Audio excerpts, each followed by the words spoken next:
Here's Eric the Midget calling in. He's really angry. At Richard? Yeah, about Richard Christie. Oh, that's funny. Hello, Howard.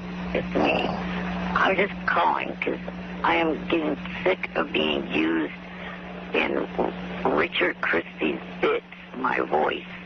You know, especially bits involving members of the Wack Pack. I don't want to be associated with the Wack Pack. It's not who I am. I'm not a moron person like they are. So for you idiots to use my voice in bits involving the Wack Pack, it pisses me off. Also, I don't want my voice for any messages I've left you, period, to be used in any Richard Christie-made bits at all. Or for that matter, any of you guys that make these bits. I never had this problem when John was working there. John never made any stupid bits using my voice in any messages I've left. Why is this moron doing it? Knock it off. It's not why I'm calling. I'm not calling to have my voice used as comedy bits on your show. So it better stop. Bye for now. Better stop. Do you think he's doing this so we do it more? Yes. Oh, he loves it. Not only does he love it, it even says when you call our show that we can use your voice in any kind. You realize he's giving permission every time he leaves his voice on that voicemail? And we will make more bits. Hello, Howard. Hello, Howard. Hey, can you speak to Eric the Midget? He wants to talk to you. I'd be happy to. Right. Kid's really messed up. Treat him like a human being. Not like your employees. No, hold on. Eric, go ahead. You're on with Dick Clark. I'm going to make your dream come true. Hi, Eric. Good morning. Good morning, sir. I was wondering if I could ask you a couple questions about the awards show in American Dreams. Yeah, this kid, he sits at home. You know, he's in a wheelchair. TV is his life. And he's like 2 feet tall. So, Dick, don't make fun of him. All right, what is your question, Eric? I'm taller than that. Tell Dick what you're wearing. He wants to know.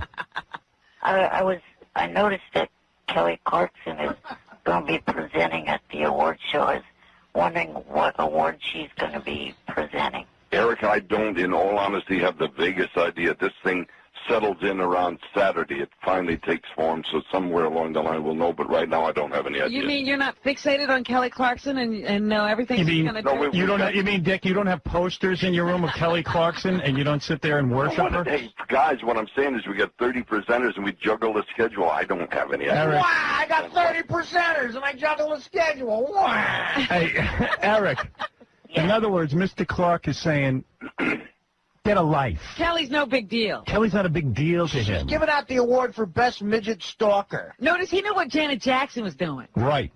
Kelly Clarkson's B-list. Also, I noticed that. I noticed that. What else did you notice about the American Music Awards? well, also about the show American Dreams. I'm a big fan of that show, and I was wondering if there would be any chance that I could, be on an episode of it. What, as a Vietnam vet? I'm wondering. Eric, you're auditioning for a part now? Yes, Mr. Clark, I'm wondering if What did he play? I can play Batman's arch enemy. An anti-war protester. I would like to play an anti-war protester. Oh, my goodness. Eric, anything is possible. Yeah, in other words, let me reinterpret for you, Eric. Mr. Clark is saying there's not a chance in hell. Once he hangs up this phone, he's going to forget you. He's going to go to his fabulous life Wait a minute, in his mansion and forget about you. You got a better chance of playing center for the Clippers. How many of Dick Clark's productions have you seen midgets in? Okay. 2 minutes ago you said be nice to this man, be kind and gentle. He's a human Well, you're being horrible to him. You're not giving this guy any hope. Yeah, give him a part. I said there is always a possibility. We read between the lines. He can't even get to you. There's Where no are you going to find Eric, don't Dick. listen to these Hey, people. Dick, when's the last time you put a production starring a midget? We didn't have any starring roles. but Exactly. We had little people in a lot of our shows. No, you haven't. Oh, yes. Name a show you had a litle person. Big Burn? Big Burn. Big Burn. I don't remember that. I said I beg your pardon. Oh, beg your pardon. What show is that? I don't remember that show. Eric, there's not a chance. Mr. Clark isn't into hiring you. Well, I'll break it to you. He's trying to be diplomatic, but there's no room for midgets in his world. Yeah, you don't really fit into an anti-war protest anyway. Yeah. How do you know? You didn't, I mean... I'm just How do interpreting you you. know that there wasn't actually little people at anti-war protests? Because I've seen pictures and I never saw a little person. Hey, LBJ. Hey, LBJ. How many kids you gonna kill today? Hey. Is that it? There were little people, I but also wanted to know... I'm against invasion of the Meltdown Delta. there's signs that make it into frame. Hey, I watched American Bandstand my entire life. I didn't see too many midgets on that show. Right, Dick? No, not many. See? I know where he's I at. didn't see any midgets doing the twist. Now, you want to talk about midget stuff? You come to me, Eric. I'll cast you Yeah. some stuff. This you might be able I'm all about little people. I also wanted to know if I could go to the AMAs. And No, don't. What? Let me answer this for Mr. Clark. He didn't want to hear from you. It's not the American Midget Awards. He doesn't have any more tickets. That's true, Robin. Yeah, besides, You can imagine I got a call from a guy yesterday to do business with. He wanted 4 tickets, and I said, I don't have the vaguest idea where you're going to get them, but can't get them from me. Dick, you're not going to sit there with Eric the Midget. Besides, it's uncomfortable. He only reaches your balls. Wait a minute. He could take him and sit him on his lap. Now, Howard, let me ask you an embarrassing professional question. Is Eric really an honest-to-goodness human being or somebody you've created? No, he's he's an honest. real. He's as real as it gets. Well, then lay off him, for God's sake. I'm just kidding. He knows I'm teasing. Eric, you know I'm teasing, right? Yeah. All right. I hope so, Eric. We talk to Eric all the time. All right, Eric, But you he know lets what? us. Mr. Clark is mean and won't give you a part, but I'm going to give you $500 cash, courtesy of the WWE Survivor Series on pay-per-view airing this Sunday at 8 p.m. Call your local pay-per-view provider to order. How's that? Thank you. All right. Now, hold on, and I'm going to let Mr. Clark Do his plug. do his A plug. moment of good hope from Howard Stern. It's a shame when you can buy that kid off, though, really. It's the only way we were going to get rid of him. I want to be an anti-war protest. I'd rather be on American Dreams, Dick. Can I go to the AMAs? Can I co-present with Kelly Clarkson? Come on, I have Kelly Clarkson sheets. Howard, President Bush wanted a ticket, you'd cuff one up. Dick, let's talk about American Music Awards. Now, you say you're going to do have... that for a half a second. All right, tribute to the Beatles. Do you have any influence? Can you help us with this, and then we're going to talk about your new show? Yep. Because you have a new show to promote, which I got to ask you questions about. I don't understand. Okay. Eric the Midget is on the phone. He's in a wheelchair. Eric, I said I'd do this for you. I'm going to do it, okay? Okay. All right. The kid wants to either with Kelly Clarkson or Carrie Underwood. Right. He wants a date, is what he's calling. And he wants you Thank to... you, Robin. You got... Well, he's hoping it'll lead to either a hand release of some kind or something. And he's probably not long for the world. How much longer do you have to live with your condition, Eric? He's Well, just I've something. outlived what the doctors said. How long did they give you to live? How long did they tell you would live? They said I wouldn't make it out my teens. All right. So this is borrowed time. This is borrowed time, Okay, you guys. so we're talking about seconds here. Right. Eric, can I suggest something? Why don't you go for someone who maybe made the top 100 rather than the 2 winners? That's Look, what I the said. guy is going to die. No, He no, should but they're shoot not for even. the top. But they're not even the cute ones. I think Kelly Clarkson's cute. Do you? I would do her hard. Seriously? Yes, I would. I like that pudge. I like that baby fat. Not me. I like it. Not me. No boobies. No. I just You like the whole no boob, I like pudgy it. thing. Big fat ass. I tell you, I could get into it maybe. Eric. But I mean, does that sound like a good suggestion? No. Eric. Can I speak, please? It's so boring when you speak. But go ahead and speak. Go ahead. I think that out of all the contestants, the 3 best-looking ones are Kelly, Carrie, and Diana. Oh, give me a break. I think the contestants. Let me handle this. Simon, here's what I need you to do.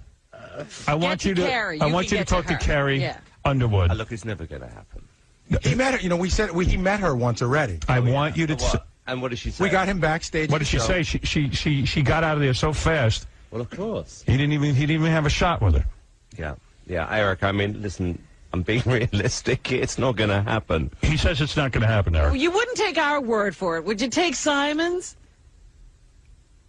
Eric. Oh. I guess. Yeah.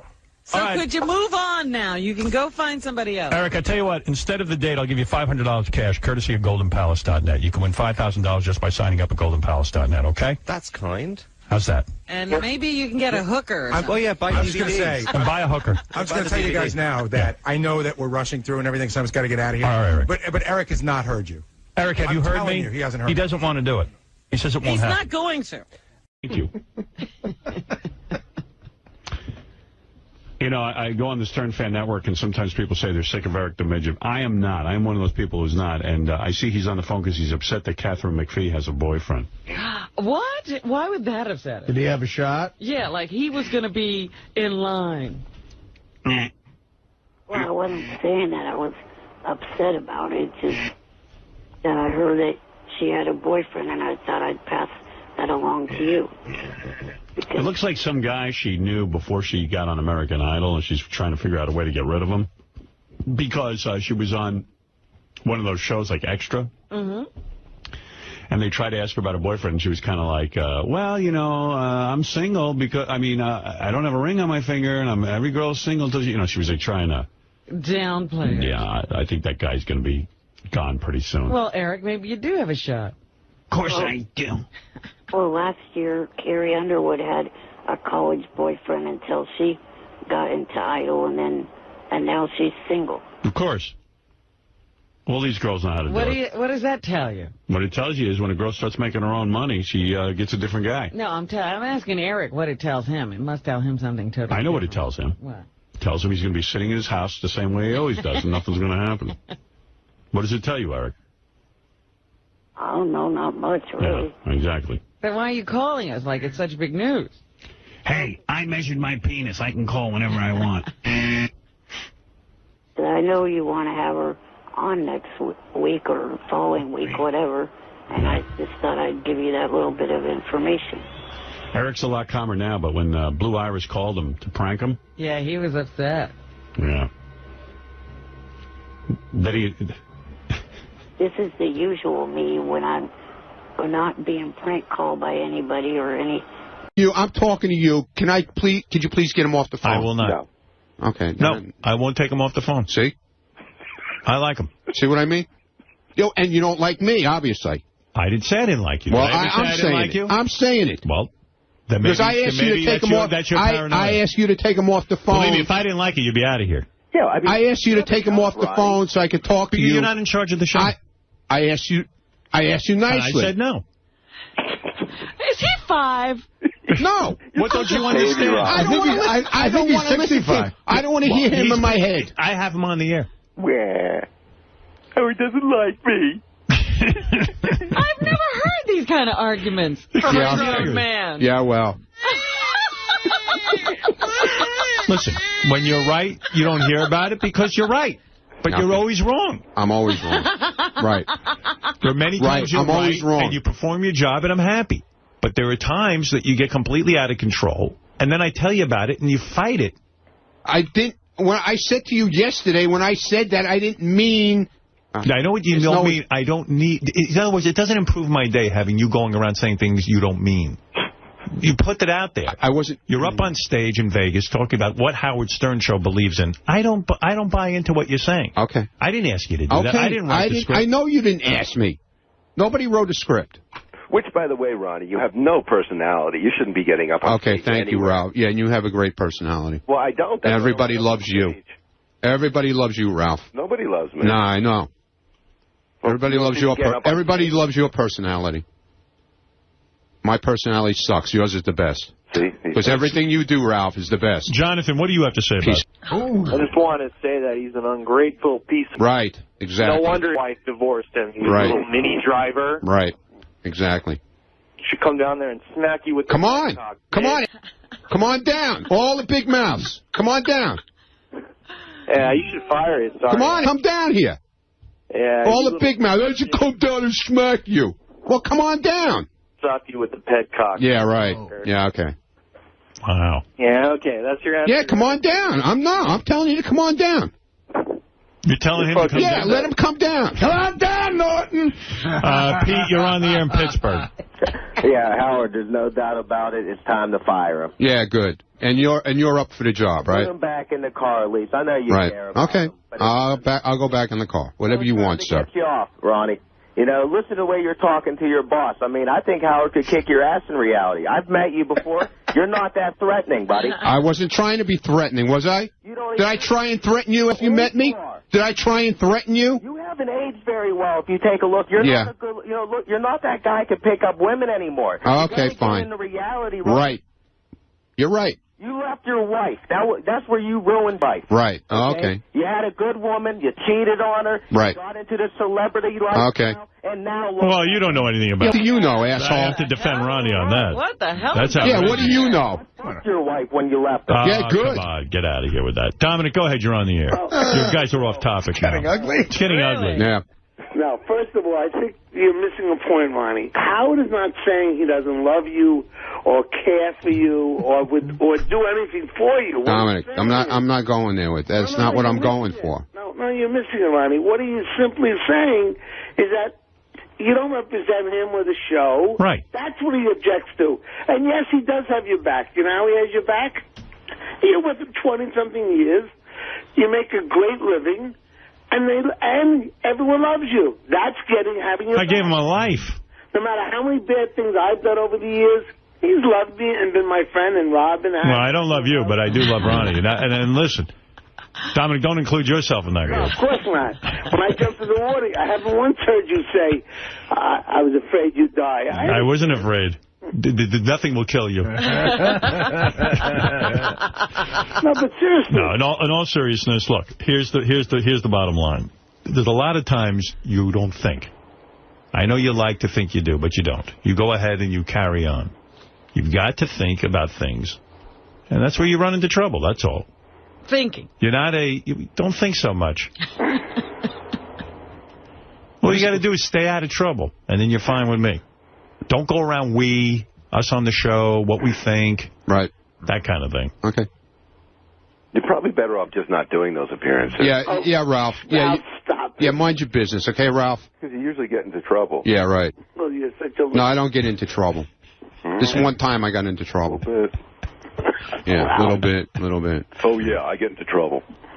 A little bit. I don't want to see anything bad happen. That's why I'm worried about your behavior. I want to make sure you understand. That's what I'm trying to teach you. That's all. Right. Okay. If I can teach you, you know what they say? Give a man... Oh, no. Give a man a fish, and he can eat all day. Think about that one. What? All right? What? You know exactly what I mean, Ron. Teach a man to fish and he can eat all week or something? That's right. If you give a man a fish, he can eat that day. Right. If you teach him to fish, he can eat forever. Right. I'm trying to teach you how to fish. Not Robin. Robin don't eat fish? I go fishing all the time. I can feed everybody else. All right. Well, don't fish for tuna. Evidently, it's very rare. No, I don't fish for tuna. All right. Thank you, Ronnie, and I hope that helps you. I'm only trying to help you, pal, because this could only get worse. Okay. All right. Ralph, thanks for helping me. Yeah, thanks, Ralph. Ronnie. Anytime. I'm always there for you, man. All right, thank you. Trying to help you, Ronnie. I love you. All right, you got Ronnie's back? You got Ronnie's back? I totally got Ronnie's back. He's a great guy. You got Ronnie's back. Yes, Nick, go ahead. You're on the air. Howard. Yeah. Hey, you know, Ronnie's amazing. Does he realize he's even out in Vegas at those stupid awards because of you? Well, of course. I mean, that's the problem. He doesn't get it. Yeah, he's a total retard. I mean, he's standing next to Ron Jeremy on stage, and he thinks, like, that's because he's Ronnie. Like, it's because he's Ronnie the limo driver from the Howard Stern show. And also, since you pointed out that repeating thing, he's done it about 10 times. It's like an OCD thing with him. You know, I gotta repeat stuff. I gotta say, you know, and I don't feel guilty about this because, you know, they're not comedians. That tape of Ronnie and Ron Jeremy is one of the most... It's the most awful thing I've ever heard. It's so bad. Because I've been out with Ron Jeremy where he tries to be funny and he tries to tell you about a bit that he wants you in. And it's so bad. Right. He's so embarrassing. Well, he's another guy who wants to be a comedian. He's not. Well, he tries stand-up. He tells me he does sets. Yeah, I'm like, where? Do you do sets? Doesn't do any sets. And he totally didn't know it was Ronnie backstage either. Ron didn't know who that was. Oh, listen, you hit it on the head, Nick. You're right. This guy, he's going around saying, I don't have his back. His back. I created his back. That's the most ungrateful thing anybody does. Exactly. It was very insulting to me. Thank you. 20-year listener. Love you, man. Thanks, Nick. That's Nick, everyone. Is it sinking in, Ronnie, yet? He left. He left. That's it. I dismissed him. I think you should go back to the turtlenecks. It's after Labor Day. Roy, go ahead. Hey, Howard, what's up, man? I want to tell these listeners, Ronnie's the man. All right, there you go. A lot of people like Ronnie. I don't. It's not that I dislike Ronnie. I wouldn't have him here if I didn't like him. But he's very, very, very touchy and doesn't think sometimes. The least little thing you say to him sets him off. Yeah, you can't correct this guy and say, look, you're out of control. I don't like your behavior.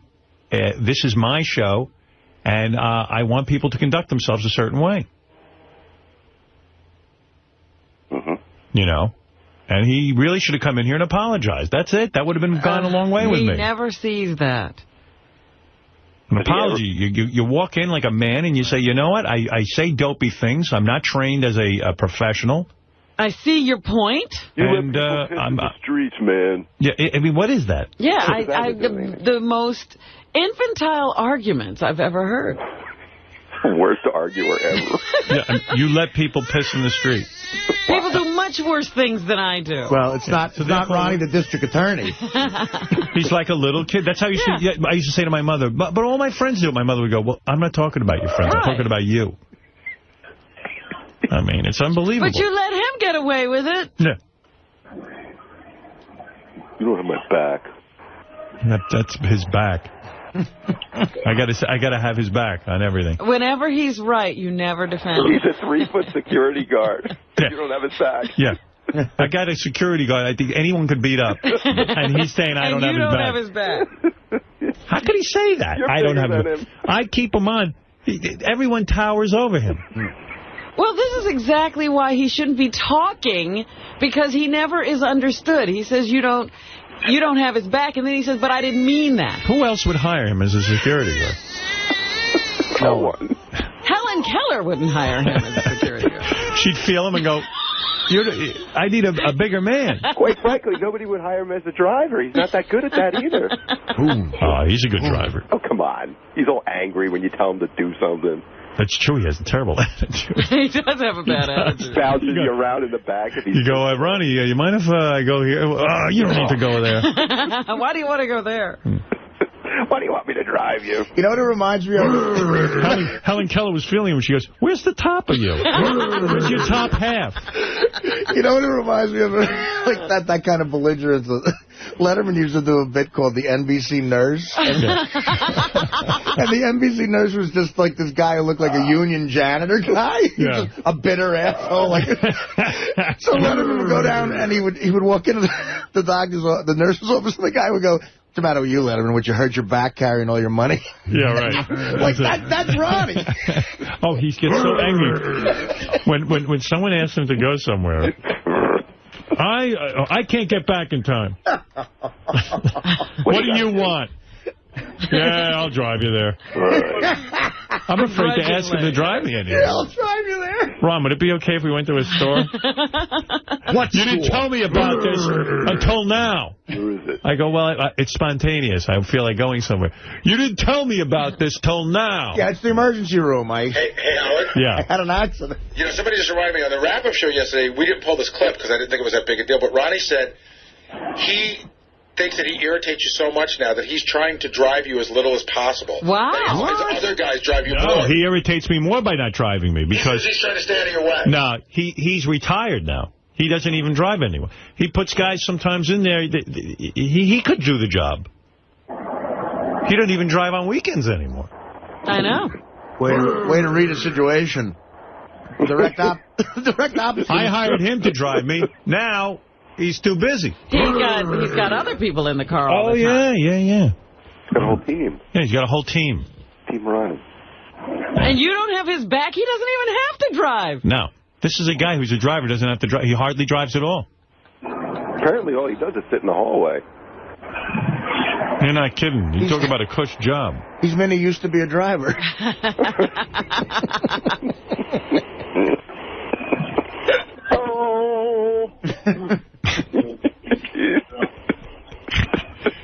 Oh, my goodness.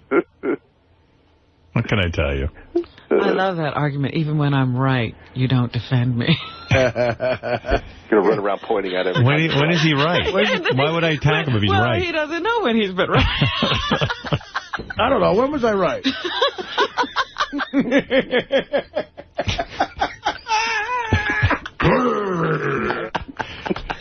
He's angry.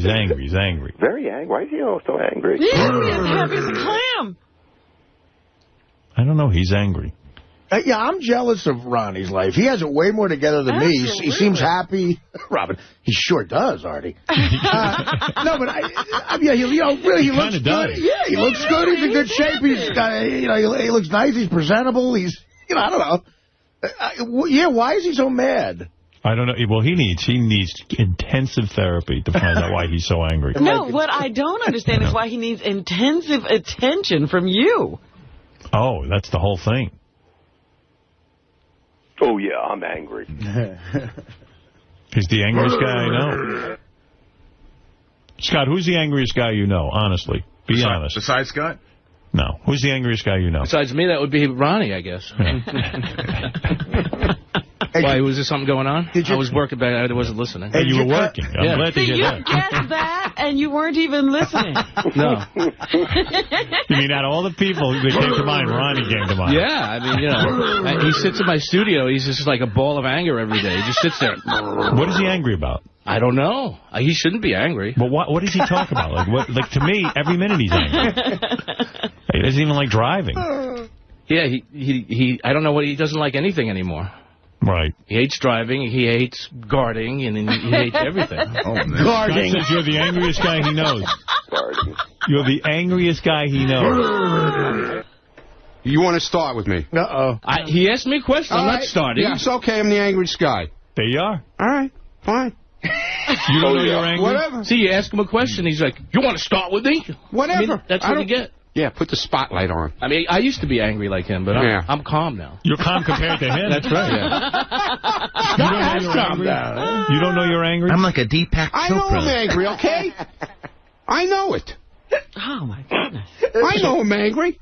What are you angry about? You got a good life. That's me. Yeah, but what's wrong with you? Nothing. Why are you angry? Why do you go to therapy? I go to therapy. Oh, my goodness. Up I go. Can you imagine a Not therapist? working. Ralph, he's still there. I can believe it. See? Hello. He barely goes to therapy. Really? What do you mean barely? I go every week. That's not enough. Well, I can't. For a guy with your level of anger.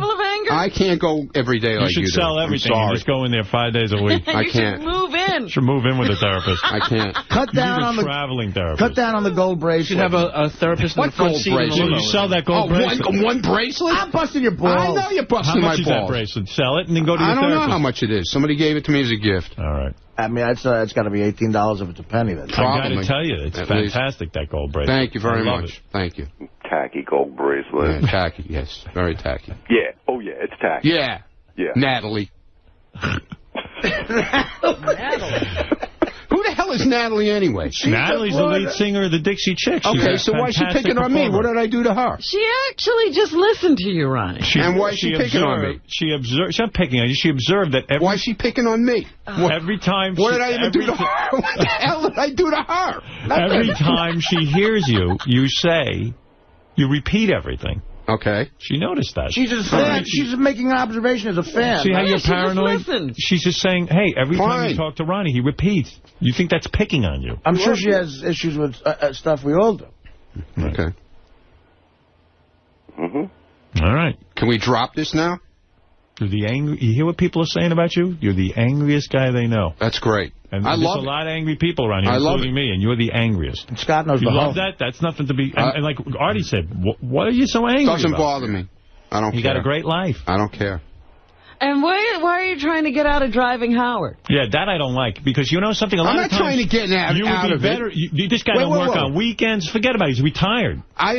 And don't say you don't drive me because you... well, you complain. He said all you did was complain. So much. That Beth gets upset in the back seat, and we're rolling all over the car. When I put up the divider, you get upset. Why would you want to drive with me then? You're insane. He's telling you to drive better, not... I didn't say I don't want to drive with you. Hello. I said don't drive crazy. This is how I've always driven, Don't hit the brakes heavy. You know what you're doing. You know I know what I'm doing. I know what I'm doing. You're in control of the car. You know exactly when you're jolting me forward. I don't jolt I know what you're up to. What, I do it on purpose? Yes, of course you do. Because you put the divider up? You know what? If you put your hero in there, NASCAR, you would drive on that pedal very lightly. Why would I do that? You're giving me the dig. I'm not. What are you giving? What am I giving you? You're jolting me forward. Why? I see what's going on. Why? You're angry. I'm angry. Why am I angry? Because I'm driving you? Go ask your therapist why you're angry. I don't have the answer. That's what I'm asking you. Why are you so angry? Why would I be jamming on the brakes? Why? I'm back there with my beautiful girlfriend, and you're jealous. You can't stand it. You want to be in. Are you kidding me? You want to be in my lap. You must be gay. Are you really? You really think that? I don't know. What's Every wrong time with we you? put up the divider and we're by ourselves, you jolt me around like the it's almost like what a little kid would do if mommy and daddy were making love. I have to get in between them. You got to be kidding me. You're aggressive. Passive-aggressive, It's your tantrum. You don't even know you're doing it. Right, I don't know I'm doing it. Pull yourself together. What do you talk to that therapist about? Yeah. Don't worry about it. You should talk about this. Okay. I bet you they'll put you away if you tell them what you're really up to. They're going to put me away? Yes, I bet they'll he put doesn't you tell. right away. Maybe I need a vacation like that. I guess that's the only place you are right. You get to tell the story. I bet you he doesn't tell the therapist the truth, what his thoughts are. No, he tells his version. You hide stuff. No, I don't hide anything. You tell her you wanted a shark with a baby's head in it on your arm? I never said anything with a baby's head. I was there with you. Ralph, you were there. No, I said bones. No. I have the bones with blood. The guy said to you, what do you want? He said, I want something like a shark. I was kidding. And I go, I'd like something in the shark's mouth. Something like a baby's head with blood coming out of it. You were not kidding. Ralph, was he kidding? I said it didn't really seem like it. And then I said bones. No, you got embarrassed when imagine the tattoo guy goes, oh, please. I don't think I can do that. That's too disturbing an image. No, they'll do anything. They tattoo guys' faces. and Ronnie goes, I mean, not a baby's head, bones. No. Did I say baby's head? I was there. You can't tell me I was wrong. I was joking when I said it. Joking. Yes, I was. There was no laughter. Just like, hey, baby's head in the You know, something like you were embarrassed to like say you remember that far back. Something like a baby's You remember that? Yes. I'll never. It's the most disturbing thing ever, next to the Holocaust. We all looked at each other like, what is this guy talking about? And you go, well, maybe something like a baby's head. And the guy goes, what? No, he did. And, he goes, I can't do that. And you went, no, I don't mean like a baby's head. I mean like a bones. I was there. I saw it. I saw it go down. I said, listen. What does bones mean? I even called the guy and said, bones. He said, is like this guy... the shark ate something. I remember you. And it's spitting out the bones with blood. I remember the whole time. Well, that's what it is. I didn't say anything about. I said baby's head joking around. I remember the whole thing. I didn't get a baby's head. I got bones. Dude, I'll tell you how much I remember about your first tattoo. Remember we're there, and the guy goes, I don't know if I can tattoo this guy. He's got moles. Yeah. And then I said, can you turn the moles make it look like the beach, and there was rocks on the beach? Do you remember that? Oh, God. I was helping you out. You talk about having your back. He wasn't going to give you the tattoo because you have too many moles. And I said, can't you work with the moles and make a beach setting for the shark? He didn't make a beach setting. And then make the moles look like rocks on the beach? No. Did I say that? Yeah. Did I come up with that idea for you? And then he did the rocks on the beach. The moles became the rocks on the beach. Right. What beach? Well, he turned out... There's no beach there. Well, there's ocean, and it looks like shells. I said, could you turn the moles into the artwork? Looks like a hairy ocean. Yeah, okay, hairy ocean, yeah. I even said that. Oh, that hair. Because he goes, this guy's so hairy, I got to shave him down. I go, can't that be seaweed when it goes back in? Right. Seaweed. Yeah, oh yeah, seaweed. Right, yeah, seaweed. Right. No, it was. We said it could be a seaweed motif for the shark. Right. Whatever you say. And you said, no, don't worry, I'm going to shave the hair by the shark. Right. So it doesn't have to be seaweed. Okay. But the moles, he wasn't sure. You shave your tattoo every day? Every day? No, I don't every day. You shave your arms, Ronnie? No, he has to buy the tattoo or else it will look like seaweed. Hairy shark. What's wrong with trimming the hair by your tattoo? Is there something wrong with that, too? You have to do that. No, I don't. No, otherwise, who's going to see the shark? It's going to look like it's surrounded by seaweed. No, it's not. I mean, it's bad enough the moles are rocks. Why would you get a tattoo in a place you got to shave? What are you talking about? What are you talking about? A lot of guys do that. But that's everywhere on Ronnie. He's a man. He's hairy. So what? Now I got your back. Okay. See, they're out of line. You got your hairy back. Right. Your disgusting hairy back. Right. Yes, Dominic. First of all, you're worth $200 million a year. You now have 2 hours almost on Ronnie and driving it. But when you're in the back seat, am I wrong, as it happens to me, that it makes you crazy that when you're fighting, when you're even speaking to Ronnie, close the divide, I want to talk, that it seems like, I don't know if it's really happening, jamming on the brake, sharp turns, going. He gets a little aggressive. Stopping. What are you talking about, Dominic? When have you been in the back of the car? You. I'm saying that's what Tommy does with me. And I think it's, Tommy says, oh, he's doing nothing wrong. But I think it's all done on purpose. That it's done to anger me. Well, of course, because he's angry. Well, I'm not angry. I don't care if you close the divider, dude. Nah, I don't know. Something goes on with you. I'm telling you, your driving's different when I close the divider. It is not. Yeah. You don't think you're a little passive-aggressive? No. You don't think it's like, oh, Absolutely look at him. not. Sitting in the back there. Big shot. Boom, I'll teach him a lesson. What are you, crazy? I don't know. Well, Seems when like... you're cutting off cars and he's free. I wasn't cutting off cars. Listen, I'm driving in New York traffic. You get cut off every 3 seconds. All right, thank you, Dominic. All right, enough of this. Look, yeah, really. Enough of it. Look, we have to straighten you out once in a while. Yeah, okay, fine. Fine. Are you straight now? Yeah, oh, yeah. I'm you know straight. you get out of control. Yeah, I'm straight. Believe me. I'm straight as an arrow. Good. I'm glad to hear that. If you want to apologize to me, I'll accept it. Apologize for what? See? For what you did at the strip club. I didn't do anything. Strip awards. The award show. Saying, wait, that would have been a manly thing. You walk in, you go, hey, Howard, listen, I got carried away. That's it. I'm not going to do it again. That's it. That's all you had to do. But you fight me. You say I don't have your back. I got your back more than anybody on this planet. Okay. You still won't apologize. No. All right. Thank you. All right. All right. Apology accepted. Have a nice day. Say you're sorry, Ronnie. Ralph, please, could you just get out of my head, please? Can you just say, Howard, I'm sorry, I didn't mean to do that. Leave him alone. I wasn't trying to hurt Howard in any way, and I never do. All right, okay? Thank you. I'm not like you, Ralph. I'm sorry. He's not a user, Ronnie. He's not. I didn't say he was a user. No, I said you're not a user. No. No. Maybe a little bit. No. Not at all. A little bit. All right, thank you, okay, Ralph. Yeah, now you can hang up. Thank you. You're such a child. Shit. Well, Lisa's going to interview him about this past hour and a half, and I think that'll be good. I mean, are you going to call your parents, Howard? Oh. About the ISDN Oh, you've been putting that off. Oh, that's such torture for me. You got to call. I know. Gary told me I got to do it today. Yeah. Tattoo shop. I'm Scores Man. Hi, how are you? All right. Scores Man, got a tattoo. Hold on. Douchebag. Hello. Scores Man, got a tattoo. What can I do for you? What do I do? I'm Scores Man, you fool. What do I do? Hey, yeah, I don't know who you are.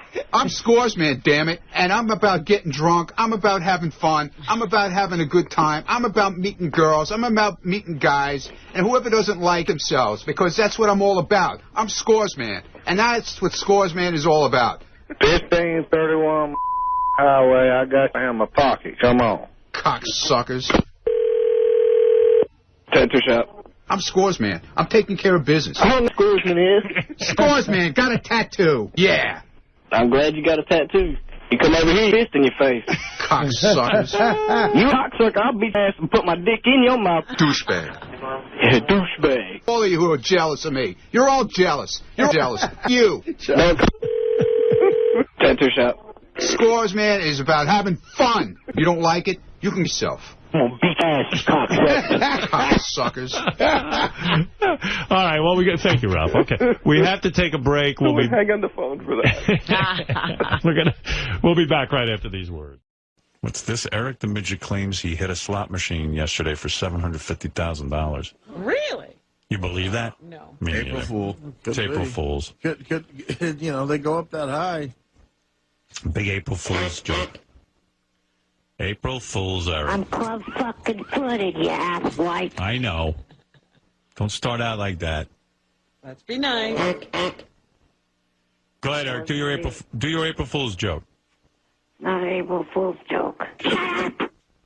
You hit a slot machine for $750,000? It wasn't yesterday, but it was over the weekend. Don't you think that'd be in the paper? Yeah. Don't you think a little midget that made $750,000 at a slot machine would have been in some paper? Yeah. It hasn't hit the paper yet, but I did do it. Where did you do this? At one of the local Indian casinos. Oh. He's lying. We should call the casino and find out. Yeah, but why? Who cares? Let him have We his had to day. pay us. Wow, Eric, that's great. Congratulations. See ya. You want to know what I'm No, let's see you later. Take care. You're going to the bunny ranch, of course. I am Eric the Flyer. What are you going to do with the money? He's going to buy the bunny ranch. Well, kind of technically. I asked Rich and Dennis if I could become a small partner. You are a small partner. You're a small everything. It was not supposed to be. I don't understand why you're making this up. I don't get it. Like, really. He's going to buy the bunny ranch. Who wrote this script? Johnny Fratto? No. Hey, I got a good idea. You should call that Howard and tell him that... Tell him that you won a big payday at the casino. And you're buying into the bunny ranch. Got it? There's no joke to this. So, Right. come Yeah, fly I'm yourself not to laughing. New York. And let us see this new big spender. Johnny thinks I'm wasting my money by doing what I want to do by, wanting to partner into the bunny ranch business. Eric, I got to go. Congratulations on the $750,000. Did you talk to Dennis about partnering? I just said that I did. What does Dennis say? We're going to have a meeting about it on the phone today, myself and... All right. Well, have a good meeting and let us know how it goes. Okay, I will. All right. Thanks, Eric. Congratulations. See, now there's a guy who believes in something. He's willing to put his money... Believe me, I wish Eric did win $750,000. I'd be thrilled. But to put his money in the bunny ranch, you know he's doing that because he thinks he'll be able to get the girls all. You know what's great? I was going to give Eric $1,000 because I had this sponsor that wanted to give it to me. Now I don't have to give it to him because he has $750,000. Yeah, give it to somebody who I'll give needs it to someone else. Okay, Eric. So no $1,000 for you. Okay. All right. Thanks. Bye. Give it to Richard himself. Do you believe any of that? No. No. It's such a boring. Like who can, Wouldn't he be a little more excited if he actually won money? Yeah. Yeah, I think so. Yay.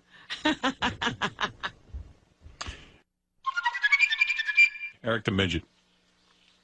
It was an April Fool's joke. You were right. Resent the fact that you didn't think I came up with it, that you Johnny came up with it. It was all my idea. Well, it was a bad idea. You ought to not want credit for it. I was trying to get you off the hook and blame it all on Johnny. Eric, it was the dumbest, stupidest, lamest joke ever.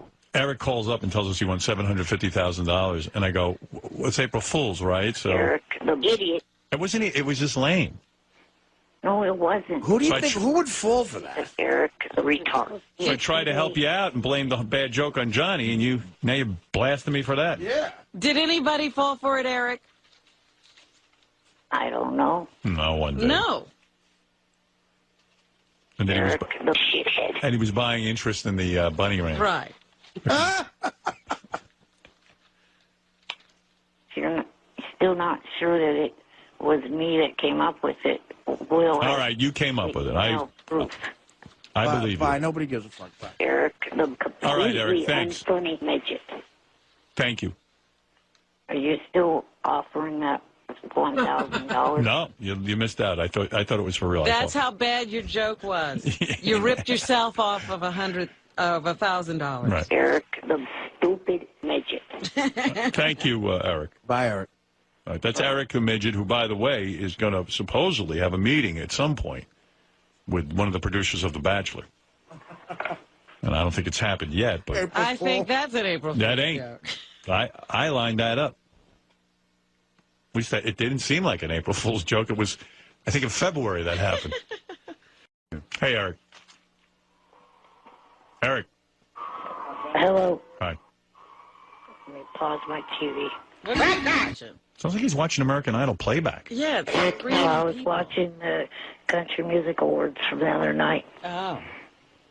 I was calling to ask if you caught the new show that one of your favorite actresses, Amber Tamlin's on. Oh, that new show. Did you see it? The Unusuals, isn't that it? No, Or is I it didn't the see other it. one? Is she thin now or is she fat still? Who's Amber Tamblyn? Really? She was this, good. she was on the TV show. Joan of Arcadia. Right, Joan of Arcadia. And I used to remember the watch show. that, yeah. He loved that show. Another girly show I used to watch. My TV taste seems to be very feminine. But she's on this new cop show. Yeah, I haven't seen that, Eric. Is that the Southland, Eric? Or is that No, Or is it- Southland tonight. Is it the Unusuals? Yes, it follows Lost. Would you say, Eric, that your main sort of thrust in life is watching television? Yeah, that's part of, what I do a lot. How many hours a day do you think you log into watching TV? Oh, It's got to be at least 8, right? yeah, probably. Yeah. And would you say the people on TV are your friends? No, I wouldn't say that. I would say, though, that, like, first of all, he can't go, it's hard for him to, like, work out or do anything like that. So, basically, TV's become his whole life. That, and I guess, do you read at all? I read stuff off the internet mainly. Yeah. About TV? Yeah, entertainment stuff and other news things that if they catch my attention. Thank God for television. Yeah, it's TV and wrestling, basically. Yeah. Thank God for it. I mean, really, what a guy like this going to do all day? What do you do all Well, day? think about it. It's back when people had afflictions like this in the 1800s and stuff, they would read, I guess, or whatever the. Or they wanted to die because they had nothing. A lot of times they would die. Or they'd be in the circus. Right, but television you're right, is the perfect invention. If Eric was alive during the 1800s, he would have been in a circus. Or, right. Or he been one of those guys who, like, maybe, they had him, like, in a corner for the blacksmith shop, and maybe he, like, made horseshoes or something. Right. It'd be like, see, Turkey Boy, or something. Right. Put him in a costume. See the incredible freak. Johnny was going to call in with a Later, man. Good, thanks for calling. All right, Eric. announcement Take care, today, buddy. but he sprained his ankle. Yeah, we'll see you. Hey, Eric, I got to run along. Take care, buddy. All right, thanks, Eric. Oh, wait. Help yourself. Anyone looking to go to any concerts this summer? No. Check out. Get No one wants to go. We'll see you, buddy. Bye. It's Eric the actor. Let's No, not go I over thought that. you got coined Eric the Midget by somebody. Now, you're Eric the Midget. Nobody knows Eric the actor. Let's not go Remember over you that. were in like a crossword puzzle or something? Yeah. New York Times or something even. Put him in, not the New York Times, but Yes, you were correct. New York Times? Yeah. Yes. New York Times it's unbelievable to me. One of the answers was Eric the Midget. Yeah. So you're Eric the Midget. Yeah, I mean, God, and be proud of it. No, I'm not Eric the Midget. No, you sound are. like him. Do you think we could argue this for 4 hours? Yes, absolutely. In fact, when I come in there to beat Sal for Win Sal's money, Yeah. that name disappears. If you win? Not if, it's when. Wouldn't you be so... all maybe you have to do is get that producer of yours away from Solitaire and get him to book me in either April or May. So you were not in the New York Times crossword puzzle, were you? I was. No, you weren't. You're not Eric the Midget, so it's somebody else, I guess. I don't care if I was printed in that. That's not the nickname that I want to go by. Well, on this show, that's who you are. I'm sorry. That's it. I don't know what else to say. So what can we do for you, Eric the Midget? Well, I would like to know why it's been over a month since I was last on air. Well, because generally when I pick up on you, you have nothing to say. I mean, sometimes it's fun and sometimes it's good to check in with you, but getting you on the air on a regular basis is I mean, especially judging by the email, people can't take it. They hate it. They're like, why do you have him on? It's boring. We have to tune to another channel. And I understand a lot of times it's hit and miss with you. You know what I mean? It takes a long time for you to get a thought out. Sometimes the thought is just a promotional thought, Right. like where you're naming different websites. Or I just want to tell you where I'm showing up. Yeah, and people don't care. Like this morning, he's sucking. Well, he hasn't really. Shut up, Fred. He really hasn't really said anything yet. But you're right. Like, I don't know what to do with him. Yeah. You know. No, you're right. Sometimes he calls in and he's pretty entertaining. But this morning here, I don't know if he didn't get enough sleep or he's tired or what. You know, Fred, in a voicemail that I left last night, I agreed with you and Robin on that rocker guy. That guy sucked. You're right. Then a lot of times you bring up stuff that's like happened 3 days ago. Right, he's talking about the contest. Yeah, then I have to sit and Maybe describe. if you let me on air that day, it would have been more relevant. Maybe. Oh, maybe we should have had him as a judge. He might make a point. I think the problem is I don't know when you're going to be good or bad, so I get kind of gun shy picking up the phone on you. You know, sometimes I can't, and sometimes I'm just too busy to get to you. Well, after being pent up for a month, you must have something to say. Yeah, you must have. You haven't been on the air in a month. What could you have to say? Let's hear. Well, for starters, Thursday is my birthday. See what I mean? Do you see what I mean? I mean, do you really think the public cares? I mean, Howard, what kind of like maniac, like how full of yourself do you have to be to think that the world gives out your birthday? I mean, he hasn't been on for a month, and now he wants to talk about it. Go read another audio book, you moron. At least read. The last time we had you on the air, we figured out you can't even add. What's 9 times 7? 63. You sure? Yes. Positive? Yes. All right. that one he knows. Give him another one. Maybe he studied. What's 8 times 9? I know, Howard, like I deal with my kids. They have trouble with their 8s and their 9s and multiplication. What's 8 times 9, Eric? It's true. I don't know off the top of my head. You're retarded. No, I'm not. I'm a retard. You don't know 8 times 9? He's right. He shouldn't be Eric the midget. He's Eric the retard. You know what, Eric? I'll be honest with you. My father... You know what? Book me on Joe so I can prove to your retarded monkey ass that I'm not retarded. But Eric, you are booked on the show. You're booked right now, and this is the question. What do you think that? So if I booked you and flew you in and asked you the same question, you'd suddenly know it? Yes. Really?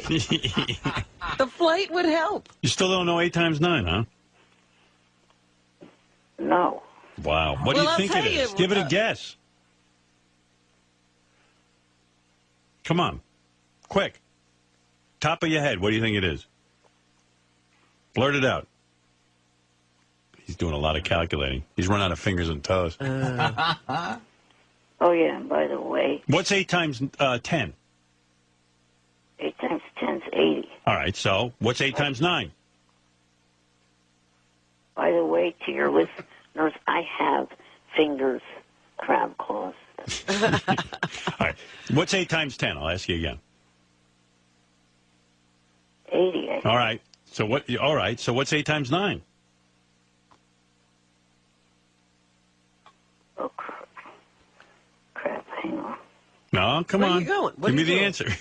Hang on. What are you doing? He's going back to school. He's going to math class. Eric, listen to me. What's 8 times 10? 8 times 10 is 80. All right. What's 8 times 8? 8 times 8. 72 is 8 times 9. No. What did he do? All right, so I don't know what he did. What'd you do? Did you? What is 8 times 8 now? No, what's 8 times 8? Quick. 8 times 8.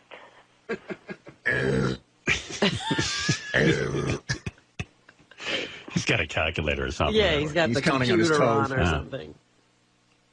See, this is a good agenda. Well, he comes here. He wants to come here to compete with Sal.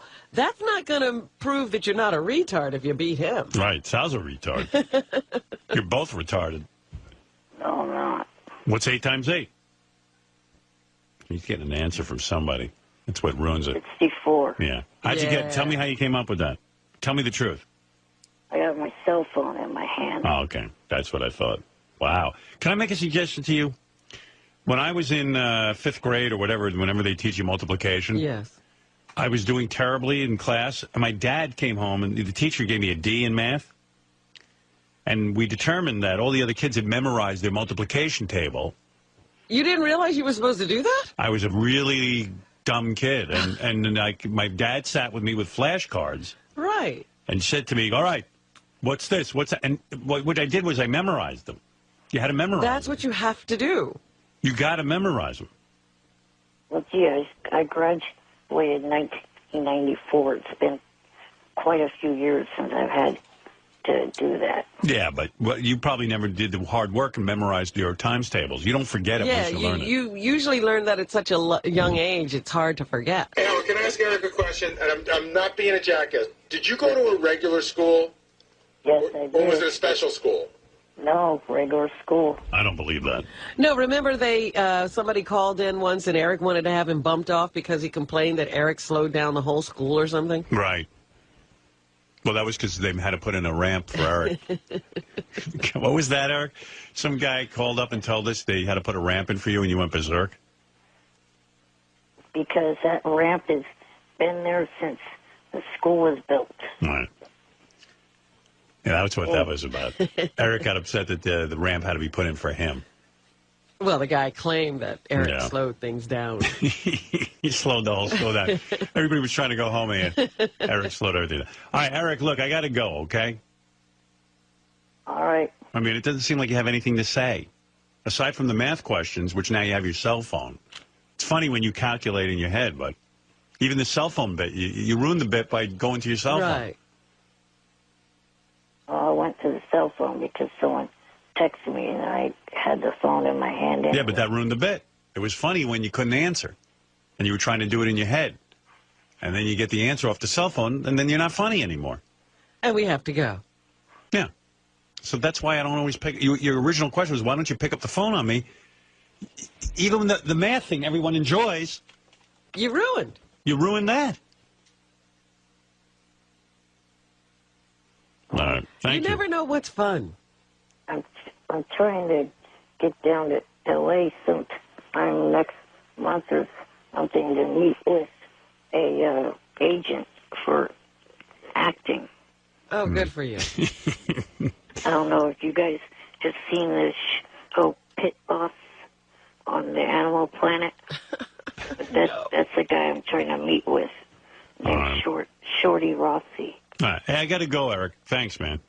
Uh-huh. That sounds good. Let me know if you get any. Call me back in like a week or so when something happens. All right. All right, man. Later. I like Eric. It's just he has a way of killing everything. Well, we enjoy Eric no matter what. Yeah. It's just the audience does. The audience just revolts. Meanwhile, Eric the other day called up, you know the guy at ABC that I know? Rob Mills? Right. And I set Eric up with a meeting to see if there was any work for him at ABC. Is that his worst nightmare? Well, Rob just said Eric called him the other day and wants to manage this wrestler named Rehab. Or not Rehab. What's the guy's name? There's a guy on The Bachelorette who's vying for this girl's attention, and he's a wrestler. Right. I saw last night's episode. Oh, yeah, okay. So you know what I'm talking about. Yeah. He wants to manage that wrestler. Probably that guy already has a manager. Yeah, I would think so. Eric has absolutely no background in managing anybody. And this guy's already been discovered. Eric's acting like he discovered something. The guy's on a TV show. Yeah, Eric, the guy's on a TV. Eric, why'd you call Rob Mills and ask him if you could... What's that wrestler's name? I forget. What? You idiots get anything straight. Rob wrote me a note. Well, he was the one that came up with the idea for me to manage him. Oh, really? He told me you called looking to manage Rated R. That's the guy's name. Rated R. Oh, I was calling to talk to him about other things, and he came up with that. Well, that's not what he wrote me. Told me you called him and want to manage Rated R. Yeah, I called him, but he was the one that brought that up. Wow. What'd you call for? I was calling to see, if there were any new things that he could help me get. And also, I wanted to be able to go to this year's All-Star game. And, it's down in Anaheim at the Angel Stadium. So you called up the guy I set you up with and asked him for free tickets to something? Well, if he knew any way for me to be able to go to that game. Yeah, well, that's asking for free tickets. Right. Yeah. Eric's, So you didn't have any ideas, is what you're saying? all right. Except to go to the game. Yeah. He was basically begging the guy for some free tickets, I guess. All right, Eric, that's what I wanted to know, but... Also, gee, thanks for being so slow putting this IQ test together. Now the show Hair is closing, which is a thing I was hoping to do while I was in New York for the test. Yeah. Yeah, sorry. We weren't bringing him in anyway. Well, he wants to come see Hair. Right, but I'm not. It's not my job to fly him in to see Hair. We're looking to administer an IQ test in his neighborhood. He costs a lot to fly in. He doesn't come alone. Right. And we just don't have the funds. So we were going to set up an IQ test in his area. We're working on that right now. Yeah. Be easier to just IQ test you right in your area. I love how he's up and didn't get him here in time to see Hair. I did want him to see Hair, though. Well, it doesn't seem that Diana DeGarmo was much of a draw if it's closing. Yeah.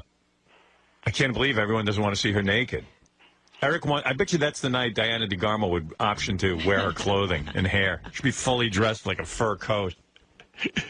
All right, Eric, thank you.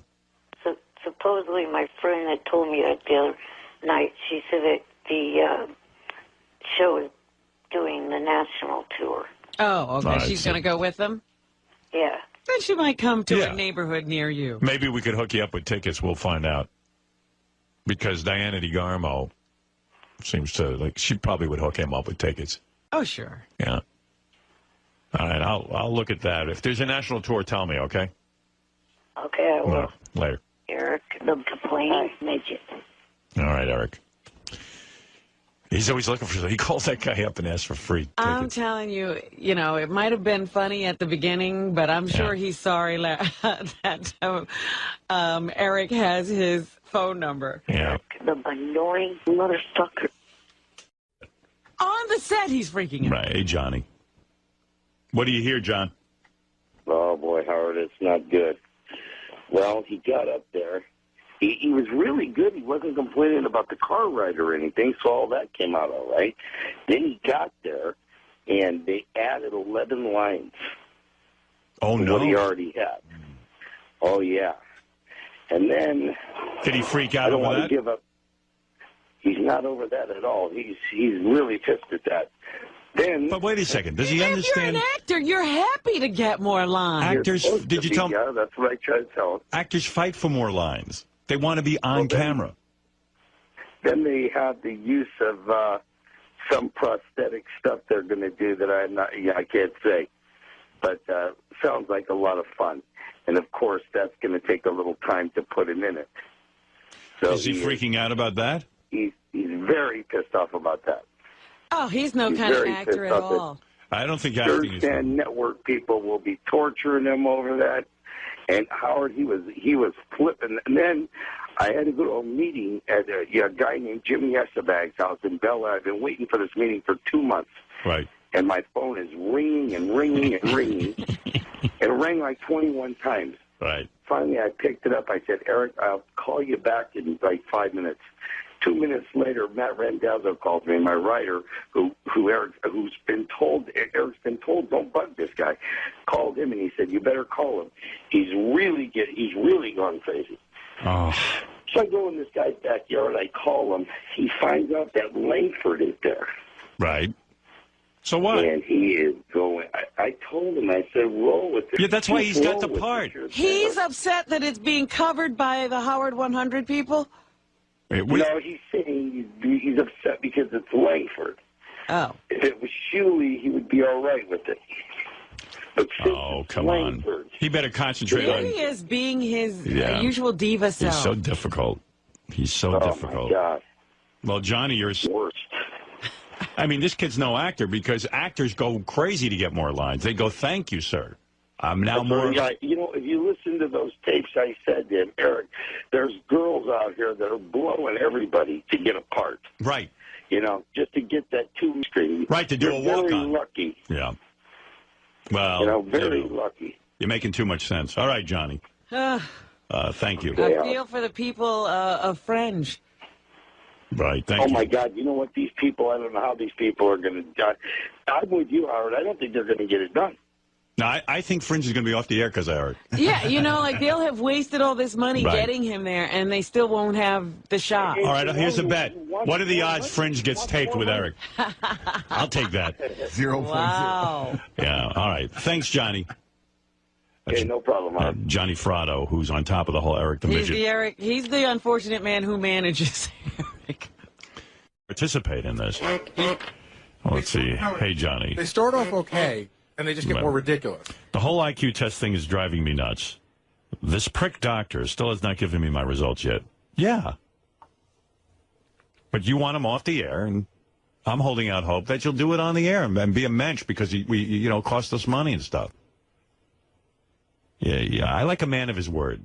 Eric's not being a man of his word. I've called the guy twice last week and once this week. I know that they are going to give out the results on air. I was maybe considering making one final appearance to get my results under these terms. One, that during the call, no one at all can call me Eric the Midget. All right, I can work with that. All right, I'll do that, even though I don't like being bullied. Okay. They have to show me respect by calling me Eric the actor. Well, he called Marty a midget. That's true. All right, but up to number 2, I could still work with that. 2 on the line can get on air. What does that mean? How do you know who's... In other words, he doesn't want you to take calls while he's on the line. All So right, people I can live with fun. that. You can I can live live with that. I can live with that. Well, basically what he means is nobody calling up to say bad things about him. Right. Anybody who was praising him, he'd let through. No, what I'll do is before I take calls, I would hang up on him and say, okay, now you don't have to be on the air, and now we're going to take phone calls. Okay, that I can live with. All right. 3, no 9 times table questions or no 9 times table or math questions for that matter. All right, all right. Okay, I can live with that, right? You That's too. an old bit. We've Right. run that. All right, No, we we've seen. haven't, but I would retire it for the day. Right. For the day, I'd be willing to do that. 4, they have to agree that this is the end of my time on their show and stop talking about me from now to the end of the show. What do you mean? Oh, in other words, so when We he can't hangs talk up... about him tomorrow or See, the next day? I thought he meant from now till the show ends forever. Yeah, that's what No, I'm saying. that's ridiculous. I can't control that. 5, they need to agree to give me money for being a part of all this. No, because first of all, that's called... that now you've pissed me off. Yeah. That's called blackmail. When you agree to do something, and you know what, I'll make it so you get opportunities, and I'll show my appreciation in many ways for being a part of the show and being a good... Give me money or else. And I could easily make that happen, but you should have said that ahead of time, that you demand money for it.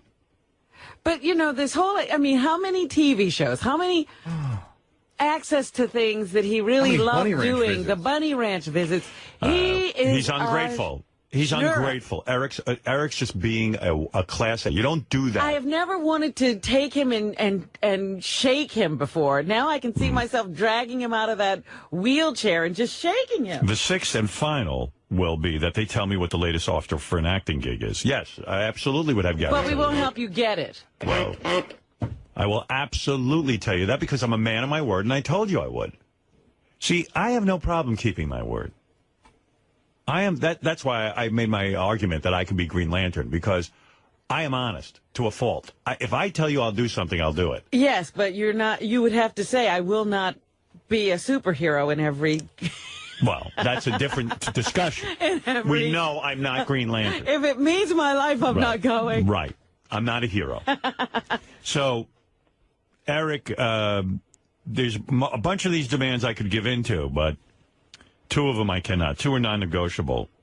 No, you don't ask for money afterwards. That wasn't part of the deal. Well, just call him up and say there is no money in it, and we'll continue to talk about him after he's gone, whenever we want. Right. That's it.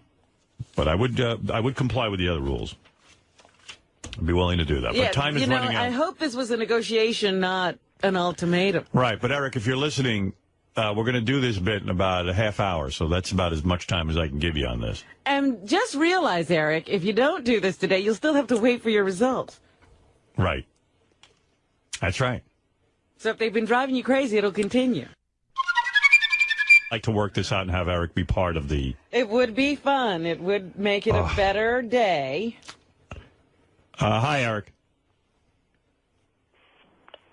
Hello?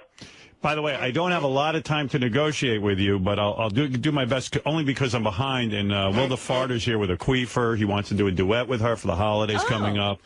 And he's going to do a duet on a Christmas song. A woman is going to be queefing while Will farts. Will, of course, the superstar in the new hit movie Jackass 3D. Yeah, that was fun. He's completely been elevated. In fact, he almost wasn't going to come here because of his busy schedule.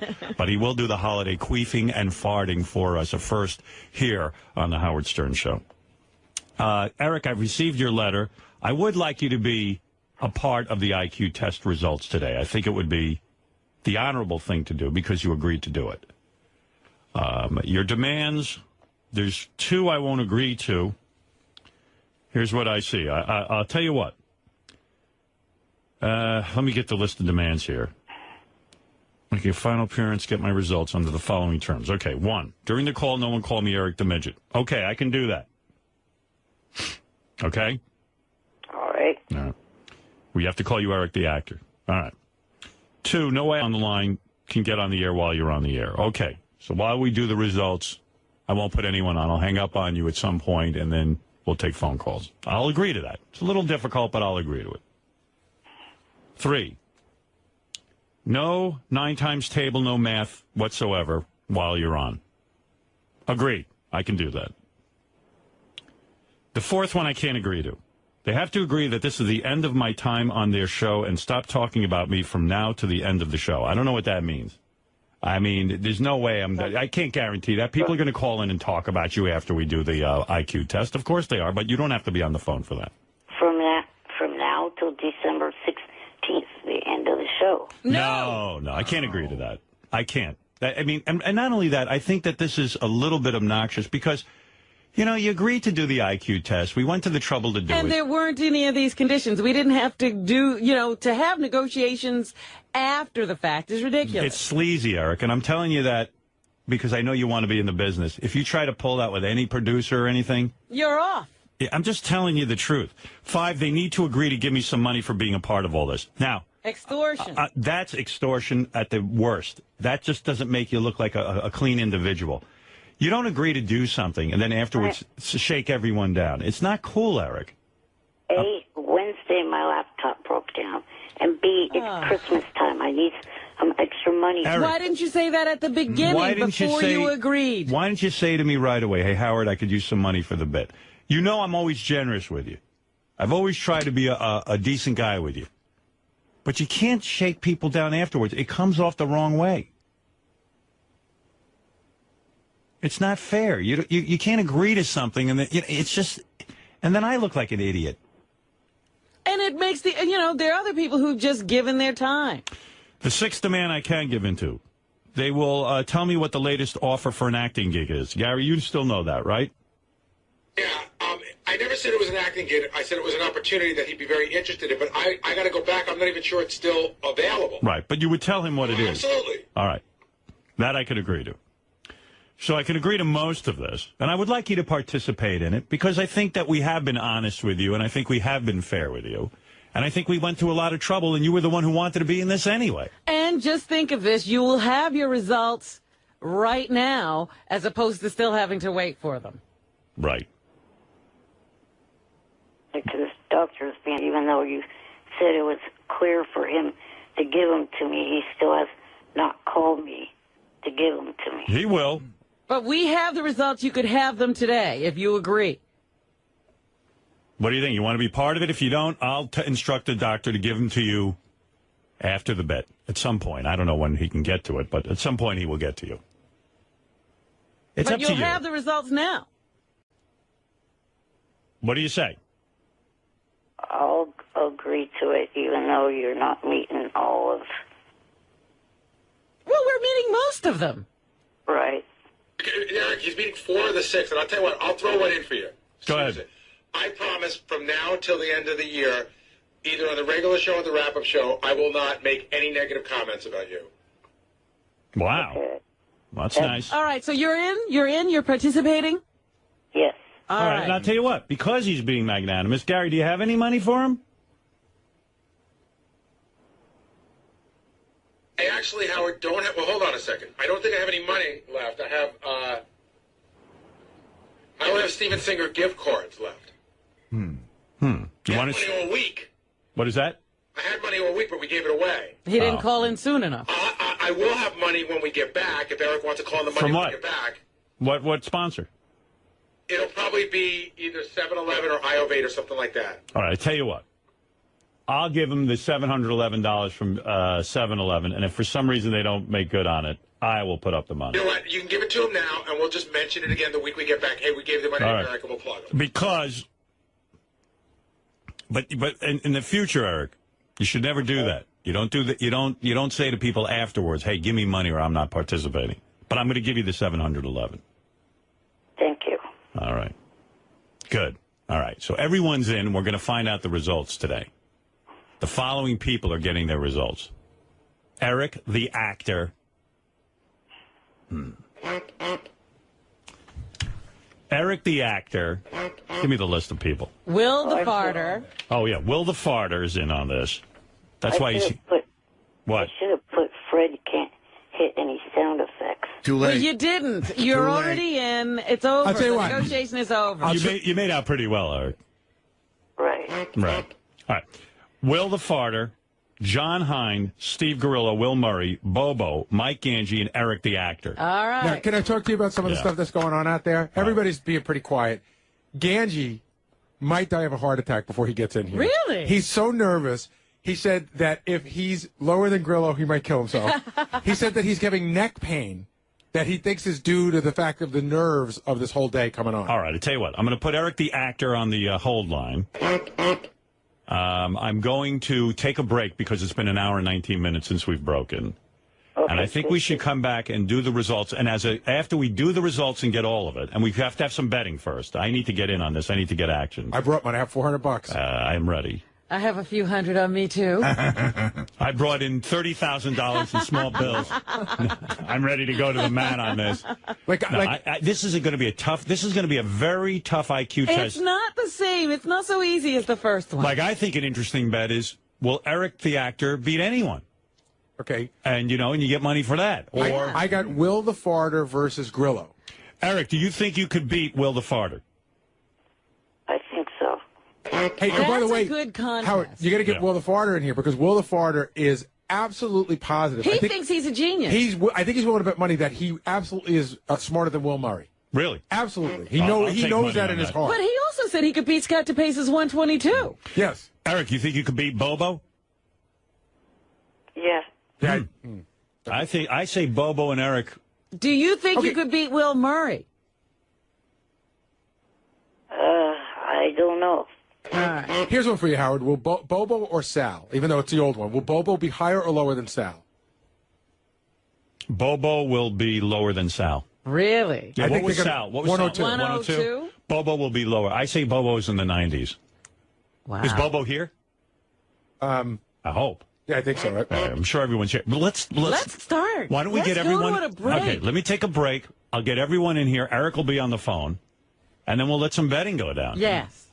Who knows? Eric might take some of his $711 and Do you think anybody so it's John Hine in there, too. Right. Did someone beat Scott DePace? That's the bet. That's another good bet. No.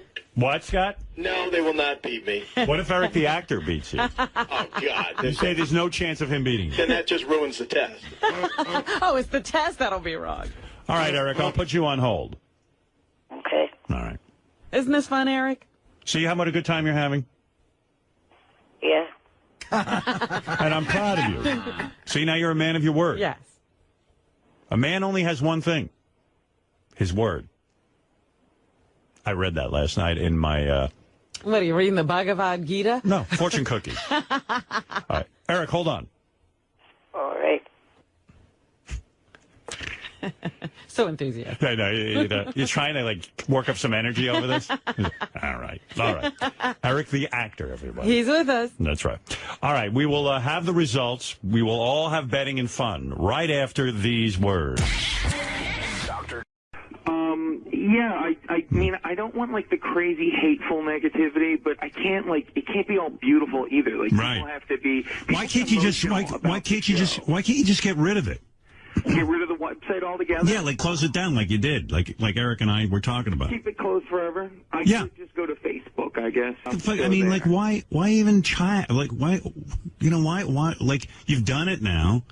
Just get rid of it. Howard, they're going crazy. Well, so what? You know who's going crazy? They're calling me, they're all my haters. me, they're emailing me. Everybody's like, what are you doing? All out there are doing that. Look them. Let them twist on the wind. There are actually much worse people out there. Like, we've gotten rid of a ton of, like, the craziest of the people. I was so happy. And those guys have, like, another website where they, like, just talk about how bad it is that I don't let them talk freely. Right. They're the people that think I'm too controlling. You know? Please, and then, you're not controlling enough. Like you that think that I'm not controlling enough, so I'm always like in that middle. Those people are my little monsters, like Lady Gaga. But they're real monsters. Yeah, but they're monsters. Like, it's not affectionate. I go, oh, those are my little monsters. Well, you know, like when you guys get into a fight and you're arguing with one another, well, on the site, everybody takes a side, and then they continue that fight. Well, that just goes on, and everything lives forever. I know there's fights, and then anytime my wife does anything for charity, they pick her apart, say she's ugly, and drives me crazy. They go, she's ugly. I mean, none of those guys, a girl that's halfway as good looking as her. Half of them think that this is like a great joke. And the other half of them, I don't know why they're doing it when they pick on Beth. But yeah. I'm like, and I even said to Beth, I go, you're one of the hottest chicks I ever met. And I've met a lot of chicks.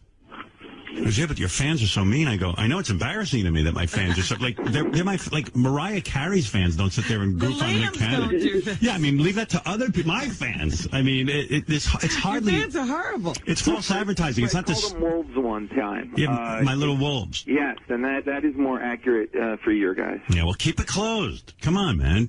What do you need that for? I could keep it closed. There'll be just another site that sort of takes my spot. So let him do it.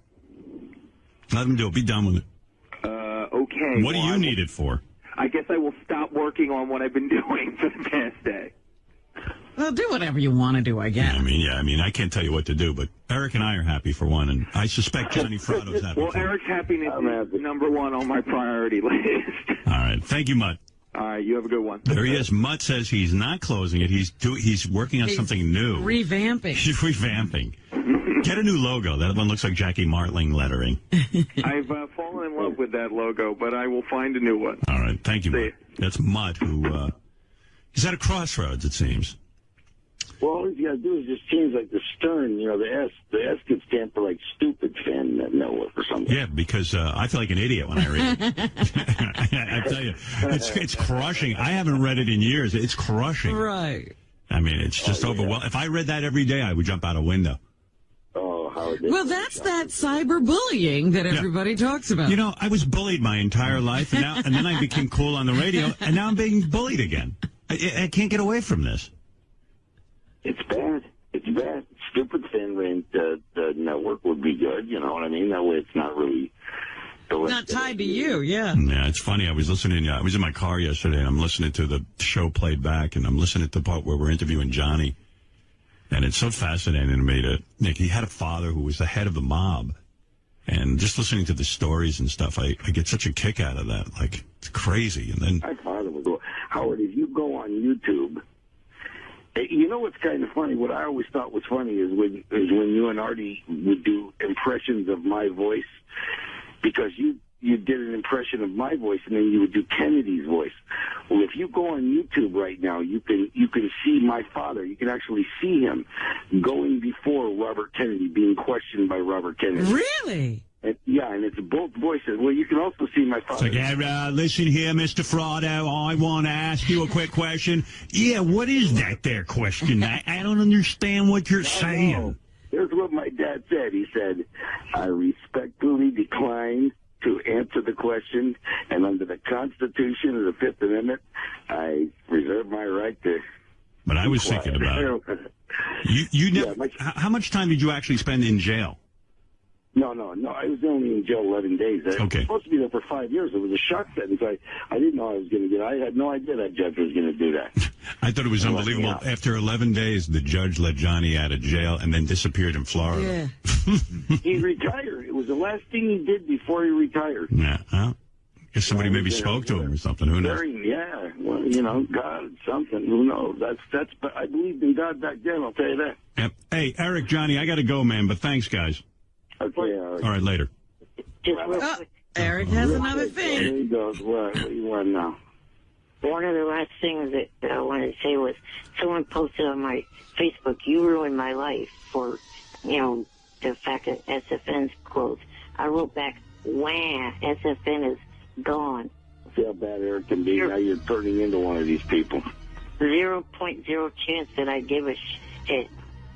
What's that say about your life if your life is ruined now that SFN is closed? Well, Eric, I'm glad you got that in, Eric. All right, thank you. Nice shot. Nice shot. Okay. Thank you, Johnny. Thank you, Eric. All right. Talk to you after the holidays. Right. Later. Oh, that's it for this year? I think so. I think that's the end. I think we're done with Eric for this year.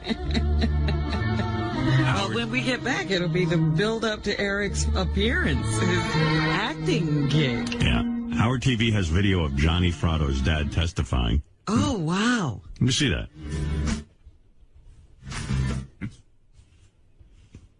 Well, we can't hear it. Well, they got something else on the... Fred can't pull it up. Yeah. You sure you're doing it right, Fred? Absolutely. Yeah, they got something else plugged in. You guys got to readjust your audio. All right. Okay, guys. Never mind. Thank you. Thanks for the help. So, it's funny. Johnny's dad looked like Vince Lombardi. Yeah, he looked like everybody else. No. How could he be a crook? You're not kidding. Things stupid like that. This is the devil may care me. Okay, that just brings up something. You know how you guys say that you will not stop making fun of my voice? Yeah. Right. Okay, I'll compromise with you on this. What are you saying? Artie? Yeah?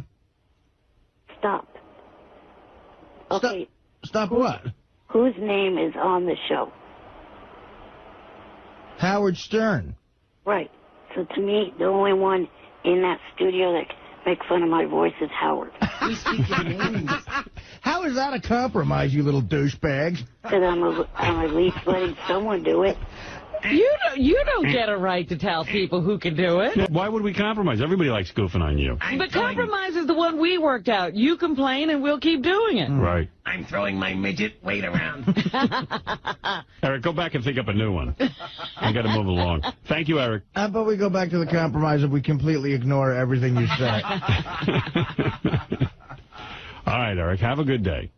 You too. All right. And call me when you get a hold of Catherine McPhee. Thank you. Okay, I got a bunch of things to play for you. I know there's a bunch of people who want to talk on the phone. What do you want to do first? You want to go to phones or you want to hear some voicemails? What do you want to hear? Oh, voicemail. We haven't heard from people. We've been away. All right, Eric the Midget left us a voicemail. Oh, no. I think he wants to speak to us one more time. I tell you, he's addicted to me. What is it he has to say for this last time? He's saying that a lot of the people who listen to this show are hassling him on his MySpace account and hassling his friends on his MySpace account. And but I would say that isn't that, I mean, I don't know much about MySpace, but isn't that where everybody puts their name up and asks to be contacted? Yes, absolutely. So if people are contacting you, that's what you want. You can't make everybody be nice. Hey, Will, it's me, Eric. I was calling because of the fact that I am getting severely sick of these people that listen to Stern's show. I mean, some of them, granted, some of them that come to my page are nice to me and are pleasant and civil. But there is a huge majority that aren't. And it's even getting to the point where they're messaging my family and friends that are on my MySpace friends list. Well, your family and friends are putting their names and their email address on your MySpace account. What do you expect to have happen? You know? I mean, what? He hasn't figured all that out yet. That's just crossing the line. These people have a problem with me. Fine. Mess with me. But don't mess with any relatives or friends of mine. So if you can, please see if Howard, I know he doesn't want to take any calls from me, but if he could, the day he comes back, take one last call from me to see if you know, myself and also him, since they listen to his listeners, listen to him, would together maybe try to get the listeners off my back. Okay? I know how to get the listeners off his back. Have him fly with balloons. Absolutely. That's right. Somebody wants to yell at Steve Langford, Eric the Midget. Yes, Eric, go ahead. Hi, I was calling because I left Steve 2 voicemails, and I thought I heard something that you were going to play them earlier. No, we don't care. We weren't going to play them, but if you want to say something to Steve, now would be the time. I feel that you are interfering in my business with Johnny. I have not heard from him in days, and the one time I was close to talking to him yesterday when he called in this show, Stern never let me on air. I didn't see you were on the air, actually. I didn't see you were on the phone. I would have. I was on hold. Yeah, I didn't see it. You know what it is? Sometimes I'm in the middle of something. I can't check every name. You're not the only phone caller. Yeah, there's a whole stream of callers calling in. I didn't see that you were on. I would have put you through.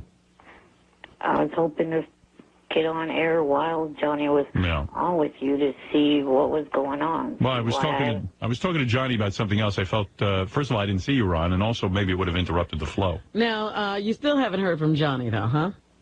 No. Steve, how are you responsible for his relationship with Johnny? And what is the connection? Do you hold any responsibility in this? There is no connection whatsoever, but clearly Johnny Fratto and I are the best thing that ever happened to Eric the Midget. Right.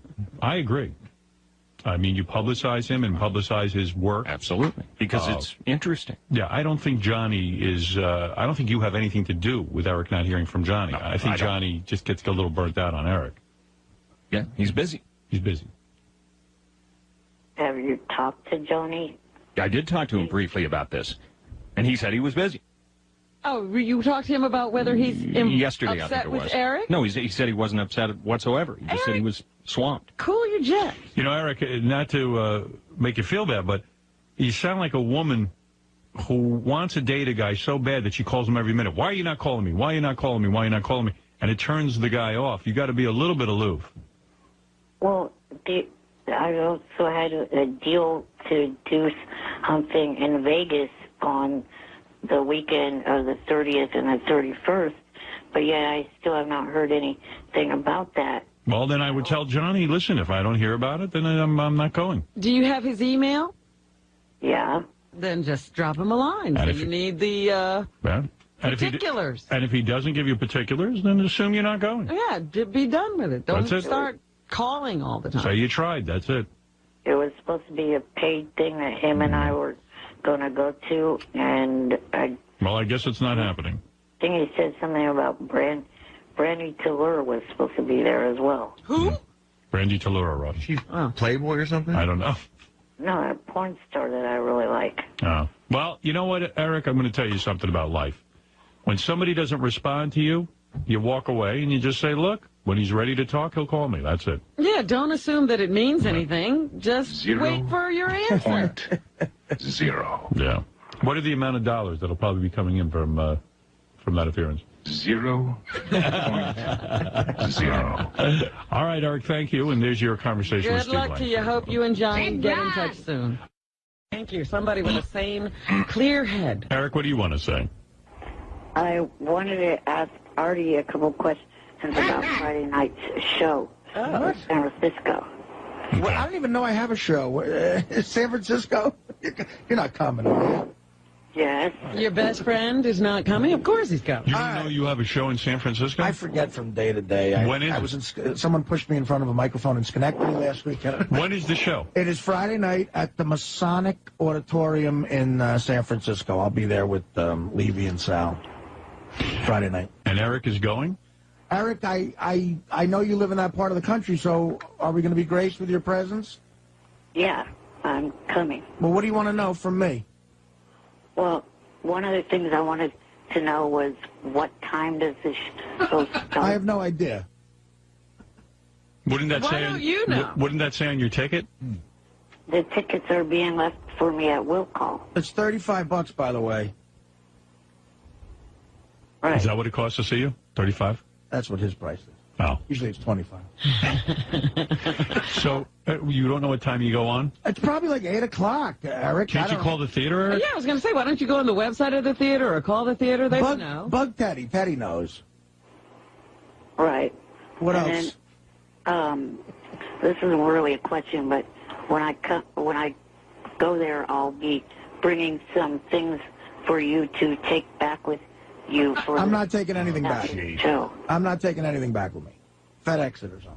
I'm not FedExing it. You can take it back. I'm not taking anything back. You will carry his messages. If you take it there, Eric, it's going to be left backstage. What are you bringing him? I'm just curious what's so important to give Artie. Why should I ruin the surprise? It's going to be... You know what, Eric? I got to tell you something. As a guy who has received gifts from fans and stuff, usually Artie's right. He's not going to sit there and schlep that back on a plane. It's going to be left backstage. I leave my clothes in cities, and I just buy new clothes. I don't like carrying anything.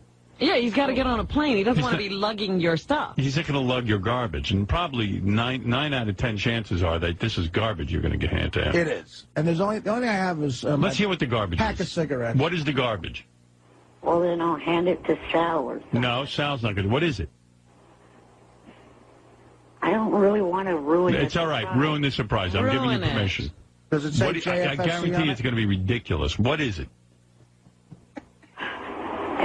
8x10 autograph photo for each of you. Oh, of you? Oh, well, that's true. Maybe Artie could carry Artie, bring that. those back. You know what? Because he's so nice with the autograph picture, it's going to be 8 p.m. Artie's show. 8 p.m. is the show. 8 p.m. Masonic How did you know Auditorium, that, Fred? San Francisco. I used a little thing that Eric might be familiar with called the Internet. Yeah, you went right on there. Yeah, I went to the Masonic Center. It's right there. I didn't think the show was as big in San Francisco, but of course it was. There's like 3,500 tickets sold out of like 4. It's close to sold out actually. So Eric, you better get your tickets soon. They'll be waiting at will call for me. Sequoia set it up. Not unless I make a phone call. All right. Thank you, Eric, and good luck with your trip to San Francisco to see Artie. Good luck getting in. Check out my store at Bye. AFSC.TV. Take care of yourself, Eric. /ETA. Can't wait for Friday. All right. Bye-bye. There he is. Yourself. All right. Where were we? I can't wait for Eric. I can't wait to see that kid. You know, I've never seen him in person.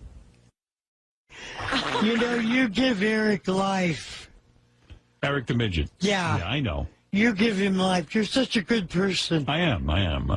You know, Eric, Blue is right. I give you life. Do you understand that expression, what she's saying? I give you life? Yeah. Yeah. And you appreciate that? You appreciate that I give you life? Yeah.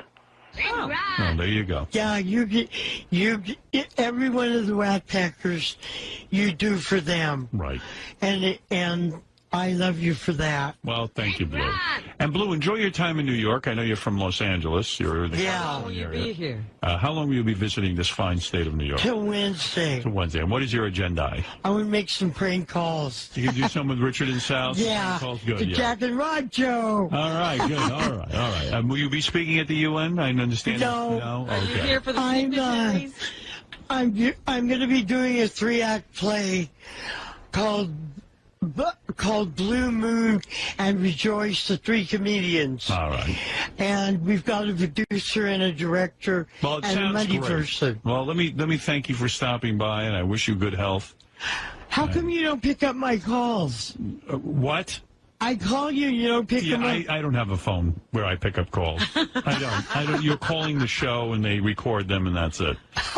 There's no phone. I don't sit by a phone and pick it up. You know, I got a life. I'm not Ganji. I'm not blogging all day. Yeah. For the same reason I don't pick up your calls. Have you ever met Mr. Flint? Have you ever met him in person? Yeah. You did. You worked for his company, and he...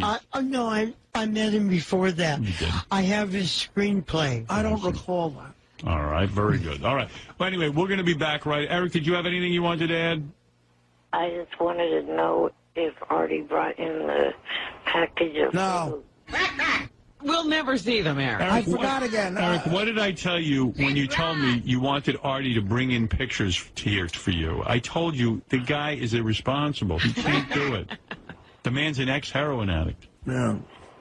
And I use the word ex, like not really knowing what's going on. No, honestly, I'm a current heroin addict. Are you? No. Well, I mean, they say you always are. You're always an You're addict. always Like, an addict. Isn't that great? Yeah. It's going to go on the rest of your life. Yeah, isn't that great? You'll be able to say that forever. I quit smoking because I thought if I'm ever on a desert isle, I'll go crazy without a cigarette. Right. So I quit. Yeah, Year so and a half. You quit under the reasoning that in case you're ever on a desert island. Right. Right, okay. So you're delusional. Yeah. All right. Eric, listen, I told you if you gave Artie pictures, they will get lost in the abyss that is Artie's bag. They are somewhere in my apartment, but... Where they are, you don't know. Also, a laptop computer and an iPhone are there, too, and I cannot find them. Eric, listen to me next time, okay? All right. Artie, could you please try to find them by Thursday? Yeah. No, he's not going to find them, Yeah, that'll be the first thing I do. I'll go home, and before I order raviolis from uptown, I will look for pictures. I told Eric, don't give Artie anything. I told him. He didn't listen. And he wouldn't listen. All right, Eric, thank you. Blue Iris, you're a doll. Hey, John, you're on the air. Go ahead in Ottawa, Canada. Hey, Howard. Hey, now. How's it going? Hey, now. I probably heard one of the most depressing pieces of tape over the weekend on a replay from K-Rock's morning show. They let Wood Yee go. Yeah, I know. Wood Yee and Nancy the receptionist were let go over at K-Rock. Really? Yeah, like, unfortunately, I can't remember his real name. Like, I only know him Steve. from your show. Steve, yeah. And man, oh, man, you know, like, America sucks. Well, did he get an early retirement? Because he's not going somewhere else. From what I understand... No, they fired him. He didn't. They just got rid of him. Like, Wow. he had accrued, like, he'd been there for so long, he had 7 weeks of sick time built up, and they're not even going to give that to him. Steve was there like 42 years. Steve worked there when my dad worked I there. know. Yeah. Well, you know, what happens is... Let me see if I can put this into perspective for you. What's happened since we left CBS Viacom Radio is nothing short of a nuclear bomb. I suppose you could blame Steve's firing and Nancy the receptionist and just about every horrible thing that's going on there on the fact that they can't find anyone to replace us. The things are so bad there. The morale is so low. The economic times are so bad that you could blame David Lee Roth. Who else? Who else is there? Just Opie and Anthony, David Lee Roth, and there was somebody else who did mornings there, didn't they? Maybe no. I'm wrong. No. Or blame us. Blame us because we left, and they can't apparently make a dime since we left. The entire... Just the entire... It imploded. The whole It was thing. like when in Vegas they take down one of those hotels. Yeah. That's what happened. And I'm sad about that because, you know, there were a lot of good folks working with us over at that Wonderful radio people that we station. were with for 20 years. Yeah, I mean, Tom Chiasano's job went out the window. Steve's job went out the window. Nancy's job went out the window. Quite frankly, I hardly know anybody who's there anymore. Yeah. Well, anyway, I hope you guys can have Wood Yee on every once in a while and throw him a bone now and then. He seems like a really, really nice guy. Just from Throw him the a bone. We loved him. We, I'm not going to get into it, but, yeah, we love Steve. Yeah. Anyway, guys, you make my morning every day. Artie, I'm looking forward to your book Under the Christmas Tree. Okay, thank you. Thank you. All right. Wood Yee songs. Maybe I'll give you a couple tribute of tribute to Wood Wood Yee. Yee, who was let go over at Viacom. Sushi smell, put it on my face. I don't care if it's bold but there, I love the way it tastes. Sushi smell, wrap her in duct tape. When you travel overseas, it's not considered rape. We should ask Scott what's going on. I bet you Scott's been talking to Wood Yee nonstop. Yeah, Scott and Wood Yee are pretty close. They were fellow engineers. Scott, you know any update on Wood Yee and how he's doing? Weren't they the union at one time? At one time, things were so depressing over at K-Rock that Scott was in the union and Wood G was in the union, and those were the only two guys in the union. When they had a union meeting, it was the two of them, and they were with each other all day. Yeah. Did you speak to him, No, Steve? not this weekend, but I spoke to him a couple of weeks ago, and like usual, for the past 40 years, he's been saying they're going to get rid of me. Right. I mean, I didn't really pay attention because he only had 2 more years to retirement. You know, he was Do you think they fired him so they wouldn't have to pay him in his retirement? Well, I know they offered him some kind of buyout. Which wasn't acceptable to him. I mean, so I don't know. He wanted 2 years just basically for medical coverage. Right. Till he got to Social Security and Medicare, or whatever you get when you're 65. Right. So he was like, oh, they're going to get rid of me. It's terrible. I don't know what to do. But he's been saying that for 40 years. Who pays attention anymore? It's just like, you know. Right. All right. Yes, Steve. They won't get rid of you. So you haven't spoken to Steve? Not this weekend, no. All right. Gary, did you? Yeah, I spoke to him for about 15 minutes. How did you come to speak? Somebody gave him my cell phone number. And he called you. And he called me. I was funny because I was at Jackson's football game, so I was like, I didn't want to blow him off, but it was hard to listen to. But basically, he said to me he had good news and bad news, and the good news was that he's working on a book, and he wanted to know if I would write a chapter for him on his history in radio. So I said, sure. He's working on a book, but he wants you to write it? Writing a chapter. Well, it's That's kind of cool. I'm thinking of writing a book where other people write the chapters. You know, I hadn't thought about that, right? He said, it's all about him and radio and the people he's about met. 20 people. Robin, I'm writing a book. Could you write 3 chapters? Some people write books, and some people just, like, there's people who do that with jokes. They'll ask you for 10 jokes, and they say, I'm writing a joke book. Or whatever, yeah. And then he said, and then I got bad news. And I said, what's the bad news? He got fired. I really felt bad. No. And I said, Steve, I'm so sorry. And I said, what happened? I thought you were in the union. And he said, it was a really funny line. He goes, apparently one isn't a union. It was something like that. And I said, but I thought they couldn't get rid of you. But he said that one person in a union wasn't enough. Right. For the company could just sort of roll over him, and they did. And then they fired, they fired the receptionist. Nancy. Yeah. Why'd they fire her? I mean, she can't answer the phone? Receptionist? What is that? You know what? I heard they were tired of her multi-million-dollar salary. And talk about pleasant. But there really is, I don't believe there's anybody left there that we would know, except for Denise is still there and Jody's still there. That would be it. Yeah. Janice was Tom Chiasano's secretary. Yeah.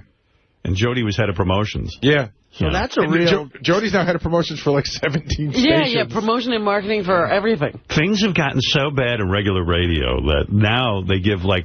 There used to be a head of promotions for each radio station. Now they just give one person 900 radio stations to promote. And which shows you that the thing is just in horrible shape. Yeah. But that's a real tragedy. So Steve's got a retirement money? I mean, that's really bad. And medical and... I mean, that's awful. Well, I think he's got 2 years of no medical. But he also wanted me to let you know, Howard, that he's now totally available for us. Oh, great. Yeah. Well, we'll take advantage of that. We would love to have Wood Yee. He asked if we had anything for him, job-wise. And, I don't know. But he said he'd like to come in and, do some, Voice stuff? Voice stuff, Oh, great. Well, that's really nice. Love that guy. Steve, sorry to hear about that. Yeah, just imagine he could wind up with a job that would make him unavailable, and we'd never be able to use him again. Meet someone, lock him up exclusively. Well, just, they won't let him come and do this stuff, and he won't have the time. Yeah, the morning zoo's working on him. Here's, let's remember Wood Yee, some of his finest work. Hello, this is Anthony. How can I help you? Oh, yeah, you're the one. Okay, what can I do for you? I'm a little pissed off. I came in last week to buy tires, and you were rude to me. I don't think so, because I would never do it. Dirty, lying prick. What? I know it was you, wise ass. It was me? I don't think so. Don't lie to me, asswipe. What's that?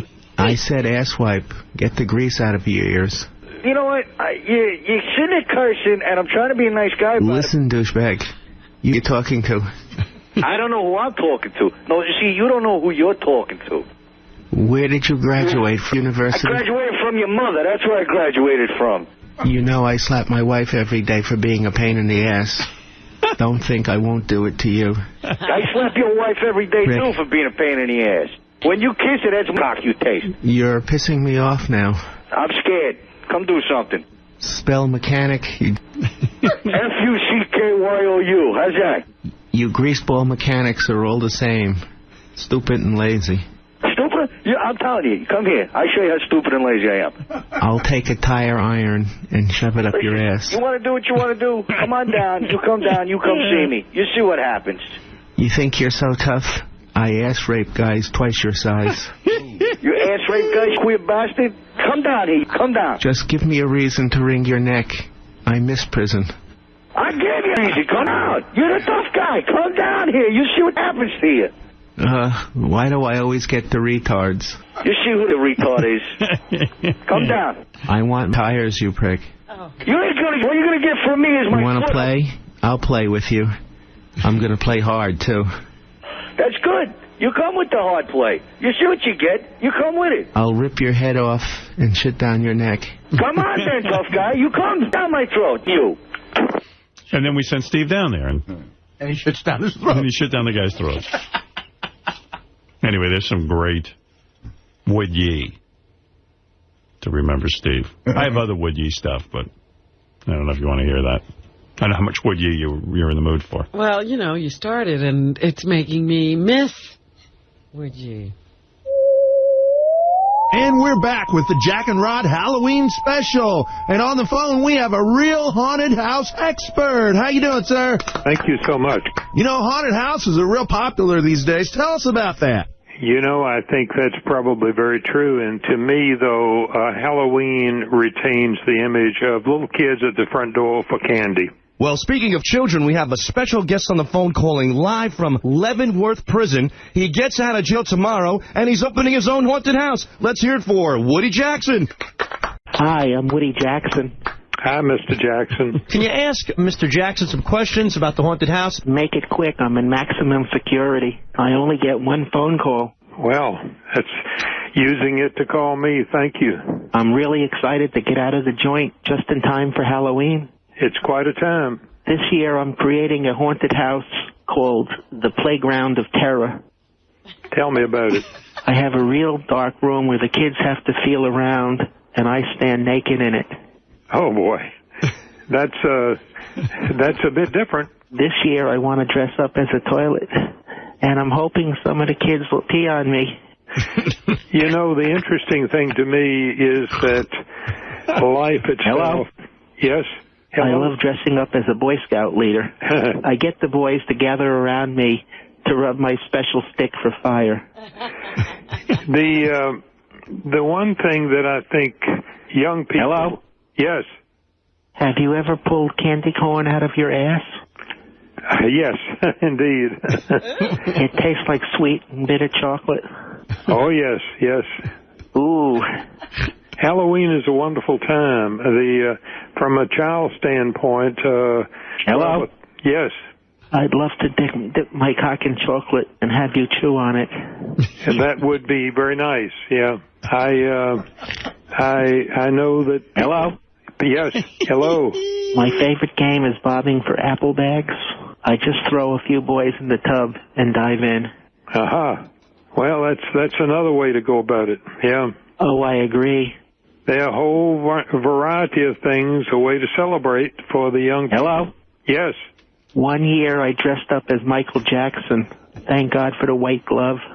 It kept out of my fingernails. Oh, yes, indeed. Michael would have been... Hold on a second. Get away from my ass, Rufus. Aha. If I have to take one more black cock in my ass, I'm going to snap. Oh, boy, don't do that. Well, I hope that things... Hello? Yes. Happy Halloween. Happy Halloween to you, sir. Thank you. So long and happy Halloweeny. And to you. All right, there you go. Little would ye. Shouldn't we be looking for the guy on the other end of that call? Sure. He went along with everything. Disturbing. Yeah, that would be nice. Yeah. On your car, and yeah, it's cool. Yes, I have. Yeah, love a cock in my ass. That's one way to go about it. Yes, I have pulled candy corn out of my ass. Are the Giants going to be good? Here's Casey. Let's get Casey out of the way, then I'll do the Jesus swim thing.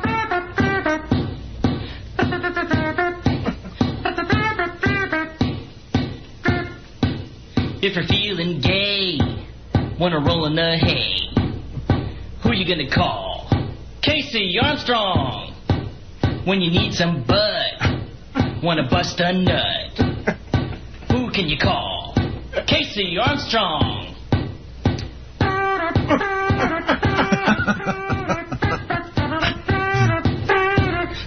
I ain't homophobic.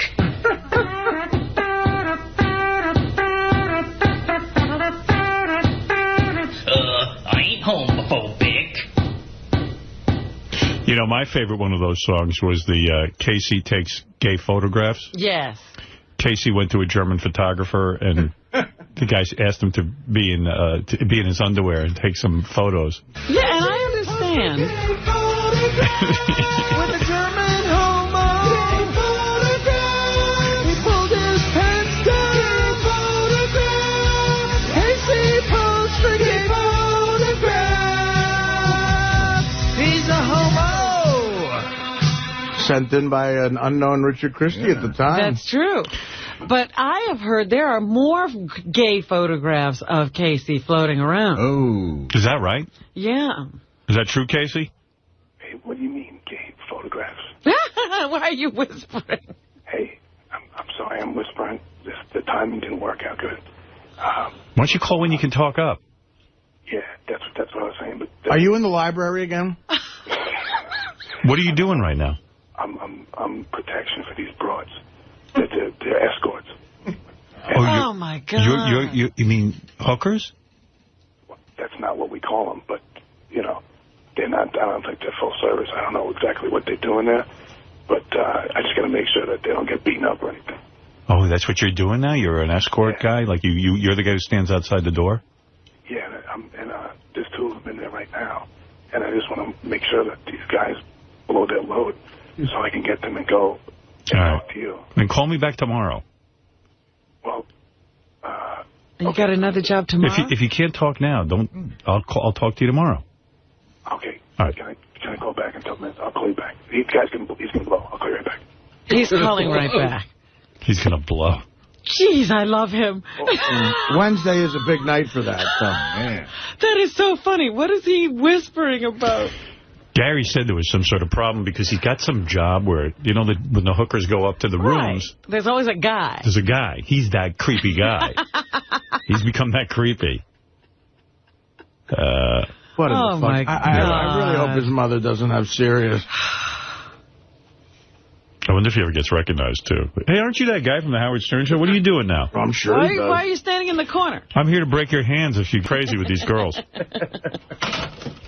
All right, so we'll talk to Casey tomorrow. No, he's going to call back in a few minutes.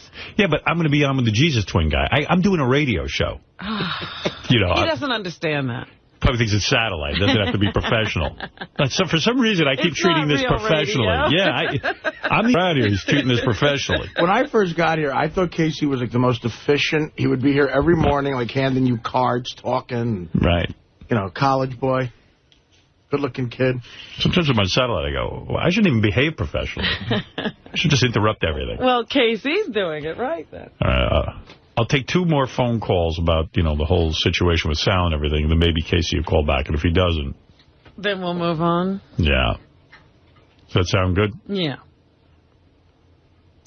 Okay, let's go to Brad. Brad, you're on the air. Hey, Howard, how you doing this morning? Okay. Just wanted to ask you about not inviting email to me about Ralph's phone call and my attitude toward Ralph's call, and oh my goodness, very offended. Just ripping. He knew. Here, I'll read it to you. I was going to say, are you going to read it to him? Why not? Why not? Threatening violence. Really? Whoa. So upset he was about who? Ralph. Not me. I didn't say it. I didn't even see Jimmy's show. I'm asleep. But wouldn't that be the point to have when you had that crazy woman with the towers didn't go down, she had so many phone calls come in because people disagreed? When you think that'd be the same reaction to a Ralph show? All right, Cyrus. Definitely. Here is Jimmy Kimmel's email response to Ralph's accusations of thievery. The subject is really ? Okay. I just heard the show. Let me get this straight. You invented playing blackjack on television and hypnotizing people to do dumb things. Here's a clip of that being done on TV in the 50s. And mystery celebrity, here's a clip of What's My Line? Groucho was the mystery celebrity. This is also from the 50s. So now I'm getting attacked. Then now I'm a thief. Now I'm the rip-off artist. Our version of Mystery Celebrity is very different from yours. Our version is a game called Celebrity in a Box, played on the street with pedestrians and a celebrity inside a large box. When we play blackjack, it's a live remote to a casino. The whole studio audience, 200 people, is in on shares in the pot. We play 10 grand and let it ride 3 times. The audience won $100,000 and split it between them. As I recall, in Vegas, you had individual hard luck cases playing for themselves. The only similarity is that we both played blackjack. When I was in the 5th grade, a hypnotist came to our school and made the students do silly things. That was 1977. By your logic,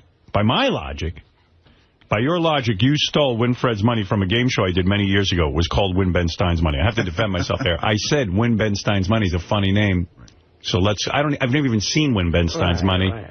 I went to see, I could have called it Who's Smarter Than Fred thing, but all right. I just thought it was a funny takeoff on the name. Jimmy, but this is the key part. I don't steal material from anyone and don't appreciate the implication that I do. These are standard devices done by many people over many years, as far back as the 50s, on which we put our own very different twist. It is very disappointing to hear you assume that I am stealing based on recounts of my show.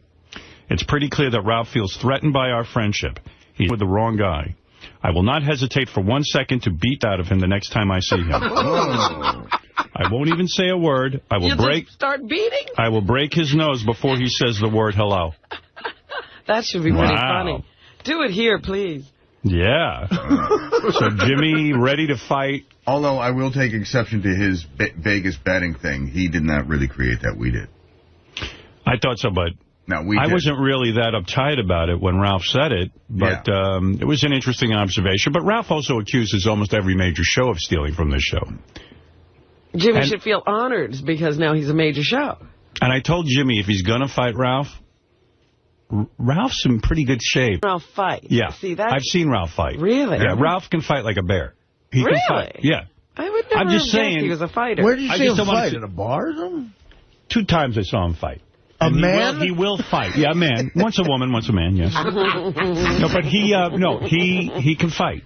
The boy's strong. Right. And he's not afraid to take a punch. Yeah. No, I mean, I can see Ralph's in good shape. In fact, Ralph took a punch at Scores once, right to the head. I don't even think he had an answer to that one. An answer? He didn't even know he got hit. I don't know. He's kind of thickened up. But in those other fights, was he sucker punching that guy, or was he going toe-to-toe with somebody who could actually fight?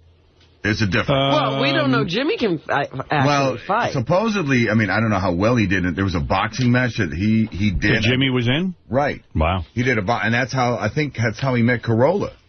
Because Corolla was teaching him how to fight. And did Jimmy win the fight? No, he got his ass kicked. Right, that's what I'm saying. So he can't fight. Having said that, I've never seen Ralph fight. I took karate. I'm pretty sure anyone here can kick my ass. I took for years. I've never seen Ralph fight, and when he was trying to show that guy, his punch skills, the guy got annoyed and punched Ralph out. My problem with karate is I was taking it, and I'm pretty sure, in the time it takes me to get in my stance, people are kicking your ass. People are beating my ass rather rapidly. Because I would be like, oh, do I put the left foot forward or the right? You got to get the right stance. You're still bowing.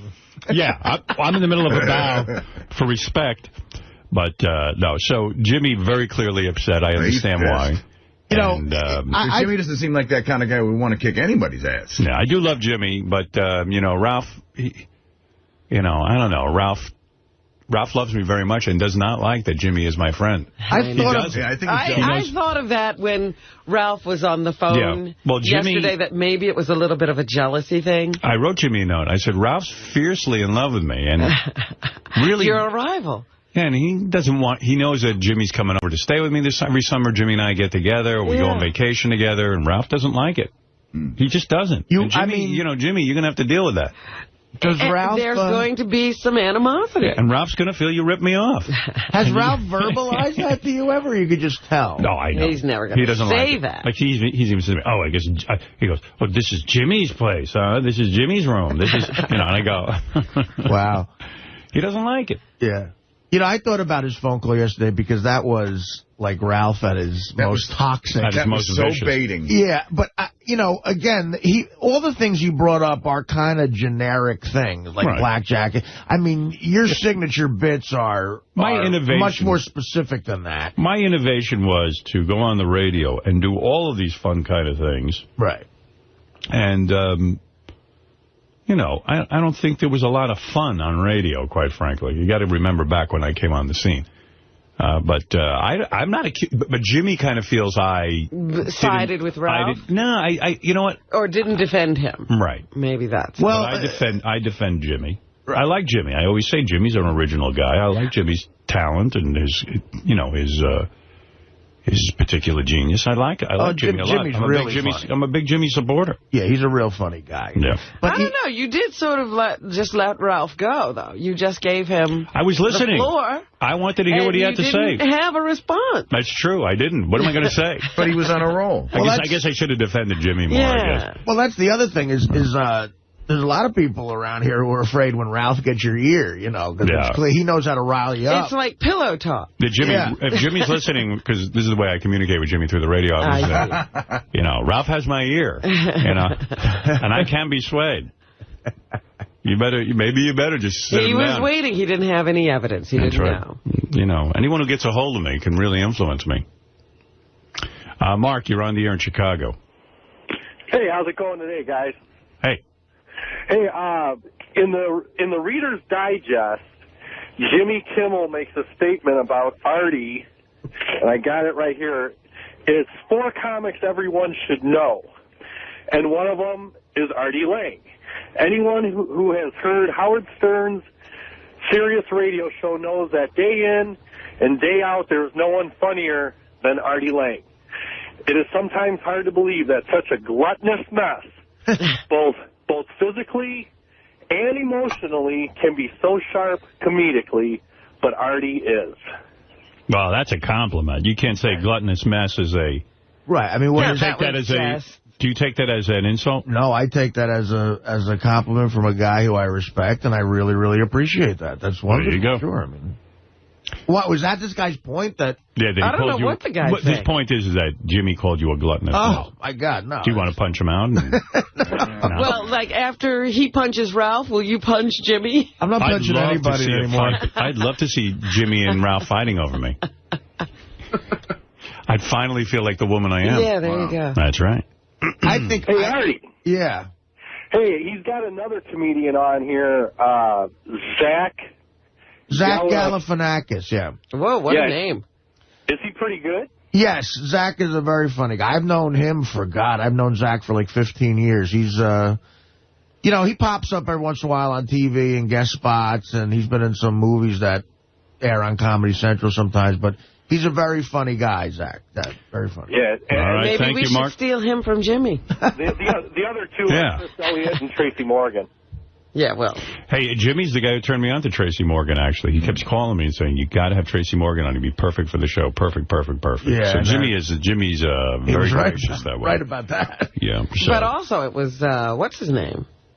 The guy who does the impressions. Craig. Yeah. He used to come in here and do a Tracy Morgan. Yeah. And that made it pretty interesting to have Tracy Morgan in. Yeah, but Jimmy was the one who kept pushing him. Hey, can I say something real quick about Eric Midget? Sure. Wow. Hey, I normally like that little twerp, but for him to get paid $35 an hour to sleep when I drive a fuel truck for a living and I only get paid $26 an hour, face can go kiss my ass, that jag-off. Hey, Eric, did you hear what Mark just said?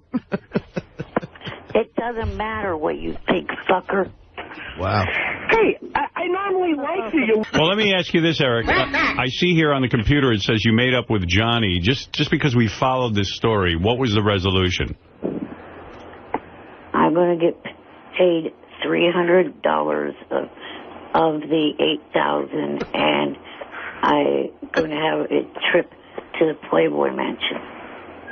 Wow. Oh, no, then you'll be down another $8,000. Right.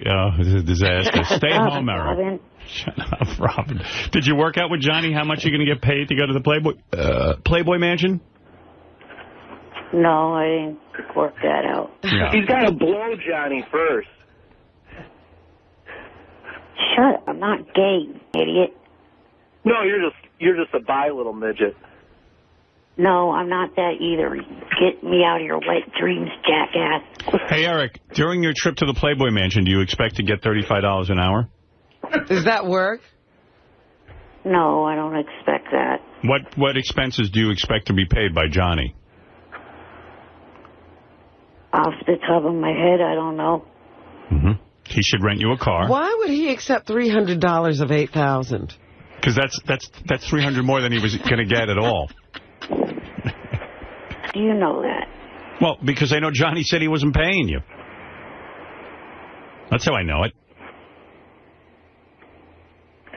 And when are you going to the Playboy Mansion? I don't know, really. Yeah, and how did you... I don't even know that Johnny's going. That's a future promise that may never be paid. Do you consider it a fair settlement, what Johnny gave you? Yeah. You do? You feel $300 of $8,000 of $8,000 you're owed is a fair settlement? Well, you add the second part onto it, yes. You're being paid in boobs, is what you're saying. How's Johnny going to get this kid into the Well, Playboy I guess he'll Mansion? roll him up there and maybe think they won't turn down a guy in a wheelchair. No, they turn down everybody. Yeah, I mean, I don't even know what Johnny's thinking telling this kid. You sure Johnny told you that? Yes. So you better get it in writing, you dumbass.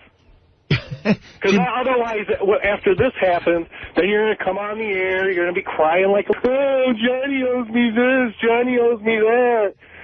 You know what'll be funny? Like, Johnny's going to pull... Fucker, drive your truck off a cliff. You know what's going to be funny? Johnny's going to drive up to the Playboy Mansion. Well, that was original. He's going to drive his car up to the Playboy Mansion, take Eric by the seat of his pants and throw him over the fence. He's going to throw him over? Like a sack of potatoes. Go, okay, now you're in the Playboy Mansion. Go have fun. Well, I Be like that pimp who took his horse to the White House and let him look through the fence. Yeah. Or, you know, your point about the Playboy Mansion the other day is very true. There could be some lame corporate party that he could get him into. Yeah, I hope so. That's not like, the Playboy Mansion. Well, and Eric, what about all the money you shelled out for car rentals and all that other stuff? How you going to make rooms. Hotel rooms? How are you going to make all that money up? Well, it's pretty obvious he was lying about it. That's why he doesn't give it. Shut up. Why are we on the phone? He actually makes a good partner to you. This guy was on the phone first, Eric. Why do we need on the phone? Hey, Larry! Come on, man. I'm defending you there, sir. A guy that wants to hear more of your guys' show. Remember I called in last week? All right, let me get back to Eric for 1 second there, Mark. All right, guys. Hey, have a good weekend, all right? You don't have to go. I'm just trying to get to the bottom of this. And well, I actually should get going because I'm on a site right now. I got to fill out. No. We like when you're on with Eric. You're good with him. You have to stay on. Yeah, if it's Every time Eric calls, as a matter of fact, you need to be on. From now on, you're Eric's partner. Yeah, if it's making Eric mad, we want you here. Oh, okay. Well, I'll try and work him up then. All right. Eric. Yes. What the hell was I saying? I had a question. You were trying to figure out the resolution of the whole situation, I think. Yeah. Why he was accepting the 3. Yeah, I don't understand. How are you going to pay for the cars and the hotel and all of that stuff if Johnny's only giving you $300? I'll have to manage. Right. All right. And you're happy with this? Yes. He's not happy about anything. Is the tour back on? Hey, Mark, they're not even telling you to shut up in my room. On your website? I don't waste my time going to these stupid-ass sites. You think I have time to go to the site? Yes, you were there, I'd kick your ass out. Oh, boy, I'd be so hurt. God, I don't know what I'd do with myself. You think Mark has time? How many people are in your room, Eric? Just him. No, there's quite a few people, including 96 people viewing it from the outside. Oh, what the hell happened to my camera? Stickum crashed. Stickum crashed? Oh, what are we going to do? The world's going to end. What the hell happened to my camera? All right, well, Eric, I'm glad you made up with Johnny. Is the tour back on? Yeah, that's the final question. Is the tour back on? I suppose it probably is. You didn't even check. No, not last night when we made the deal, no. Wow, Eric, you're a real bad businessman. Wow. All right. He's a real bad everything. What are you talking about? All right. Thanks, Mark. Thanks, Eric. All right, guys. Have a good weekend, all right? All right. Take care. Later. All right. Bye-bye. What? He was sort of quacking there. Thought he had something else to say. He thinks he should be on the entire show. I know. Well, he got $300 out of Johnny. So. You know, but next time he ought to start at $1 million. Yeah. Maybe he'll do a little better. I need $1 million to go to the Playboy Mansion. He got less than 5% of what he wanted. Good settlement. Dennis, you're bothering me, so don't think I'm obsessing, but here is the headline. Stern radio sidekick dies in custody. And it says, comedian Kenneth Keith Kallenbach, a long-running member of Howard Stern's Wack Pack, has died after falling ill in jail. He was 39 years old. I'll get to the rest of the story. But I saw almost 90 articles that said that Kenneth Keith Kallenbach was my sidekick. And, you know, it's just a strange thing to me. It's as if to say, you know, I was on the Tonight Show as a guest. Am I Jay Leno's sidekick? I guess when you die, Jay Leno's sidekick, Howard Stern died. Right. I mean, in other words, it's like saying... if you're a guest on this show. Robin is Whoopi Goldberg's sidekick on The View because she was on The View the other day. Yeah. I don't mind if they call Kenneth Keith my sidekick, but it just seems to me that reporters, when they're reporting on a story, would spend more than 5 minutes to know that the guy was a guest on my show. Well, they say he's a member of the Wack Pack, right. But they also call him a sidekick. Yeah, for some reason, he's my sidekick, and it really demeans any sidekick I might have. Well, I mean, I'm surprised people didn't call me, because of all the people in here, I'm probably the one who would probably be in lockup. Right. And dying in custody. Yeah. And, you know, I know Kenneth Keith. I put him on one of my gigs down in Delaware years ago, and he wanted nothing more than to be known as a comedian. And I guess in his eulogies and in his newspaper articles about him, he's being called a comedian, I guess. Well, it says in this article, Kallenbach contracted pneumonia while in custody on a charge of attempted child abduction. He died Thursday at, I guess it's Riddle? Yeah, I guess Riddle, Pennsylvania. He died Thursday at Riddle Memorial Hospital near Media, Pennsylvania, said his mother, Faye Kallenbach. She said her son suffered from the chronic ailment cystic fibrosis. I didn't know that. Really? I didn't either. And I kept that quiet. And officials at the Delaware County Jail near Philadelphia had failed to properly care for him. County officials said he had been cared for promptly. Stern first reported the news on his Sirius satellite radio show. Kallenbach, whose goofball antics included attempting to blow smoke out of his eyes, made dozens of appearances on Stern's show beginning in 1990. While Kallenbach appeared in the show less frequently in recent years, his name was well known to Stern fans. Stern once likened him to MTV's Beavis and Butthead and wrote in his 1993 book Private Parts that Kallenbach was the ultimate airhead. I don't even remember writing that. I think that Kenneth Keith joined us in the 80s, actually. Yeah, I thought he was way earlier than that. But, well, I mean, wow, do you think, I mean, it's kind of sad, the Steve Langford report, if it's true, and Langford's always on the money, that he told his mother, Ma, get out of me, I'm gonna die if you don't get me out of here. Like, that's really Well, shitty. cystic fibrosis does affect the respiratory system very severely, so it would be relatively easy for him What to is get. cystic fibrosis? It's some kind of, it's a congenital thing, and it makes for, like, really thick mucus. It's bad, yeah. Yeah, and wow. He obviously had a milder form of it, but, yeah, you know, like, once those fluids get all coagulated and, you know, he gets an infection, I guess it's really hard because they can't even cough that crap up. Really hard to get them better, and they, you know, very susceptible to pneumonia, I would imagine. Maybe he shouldn't have been smoking through his eyes. That can't be good for you. It would not have been, no. That experience I had in the L.A. County, man, I'm surprised this doesn't happen more in prisons, because that first part of you being in there, after you get your ass checked and you're waiting to get processed and be assigned the cell, if it's 6 hours, whatever, they don't give if you're bleeding. Like, they really don't care. And they're demeaning, you know, and people are like, I'm sick, I'm that, and I don't know, man. Well, your experience was in another facility. We Right. don't know exactly what happened where Kenneth Keith was. This one says, wow, it's so sad about Kenneth Keith. That just sucks, man. All the bad things that can happen to a man. My sympathy to everyone. And this one says, Steve Langford and all of you, you should be ashamed of yourself for feeling bad for that whack job, Kenneth Keith. Pneumonia did the taxpayers of Pennsylvania a good deed. Let me just point out that I don't know the extent of the charges and what the case was against him, but I'm also hearing the other side of things, too, and I'm not defending him or saying he's guilty or innocent. But, you know, I'm just talking about the guy we had on the show, and I don't know what these charges are and what, you know, let's assume and a person is innocent until proven guilty, and he had no trial. And this one says, I always thought that Fred possessed a compassionate side that none of you have.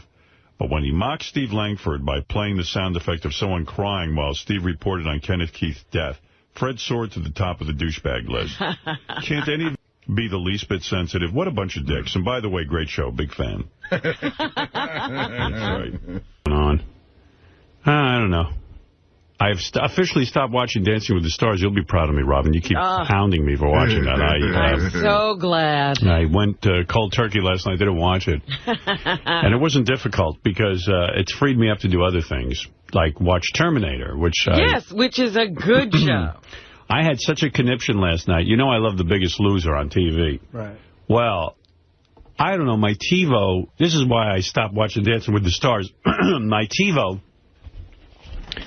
has to make a decision. I guess Dancing with the Stars and The Biggest Loser are on at the same time. I don't know what it is, or something weird is going on. Yeah, Biggest Loser was a pretty long show last night, I think, and Dancing with the Stars had its results show, which is an hour. I missed the first half hour of The Biggest Loser, and you would have thought World War III just broke out. I'm in bed with Beth, and I'm like, I can't believe this.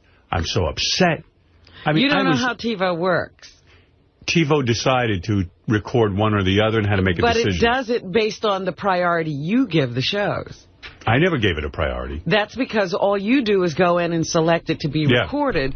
So TiVo then selects according to the ranking of the shows, wherever they came in on a list. And the list is based on when you started to record it. You can change that list. Oh, yeah? Listen, I got a life. I can't sit there with that TiVo all day and crank my shows to prioritize. The bigger issue is it sounds like you have older TiVos. They make them now with twin tuners. So you can record two different shows at once. Oh. And good Lord, he's got old TiVos? That's what's, if it's only recording one show. Old TiVos. Well, if you bought it a week ago, it's old already. No, but they make them with twin tuners, Howard, and it just you'll never have that problem. Everything I have is dual tuners. I figured he was recording other things as well. No.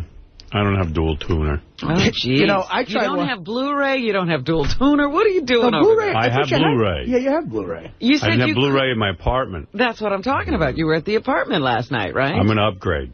You need some work done. I got to upgrade. Let me ask you something. A lot of people have zero money. Who's buying all this equipment? I think it's me. Yeah, I think you're the one person. I have it all. I'm looking today. I see Google just put out a new phone. They say they're not competing with iPod. They're competing with the personal computer, that they want to make a phone that also is a computer and that you can access the Internet immediately and get on Google and all this stuff. I thought what an iPhone how is that different from an iPhone? They say their thing is so superior. Get on quick, right? Yeah, they say it's so superior that, forget iPod.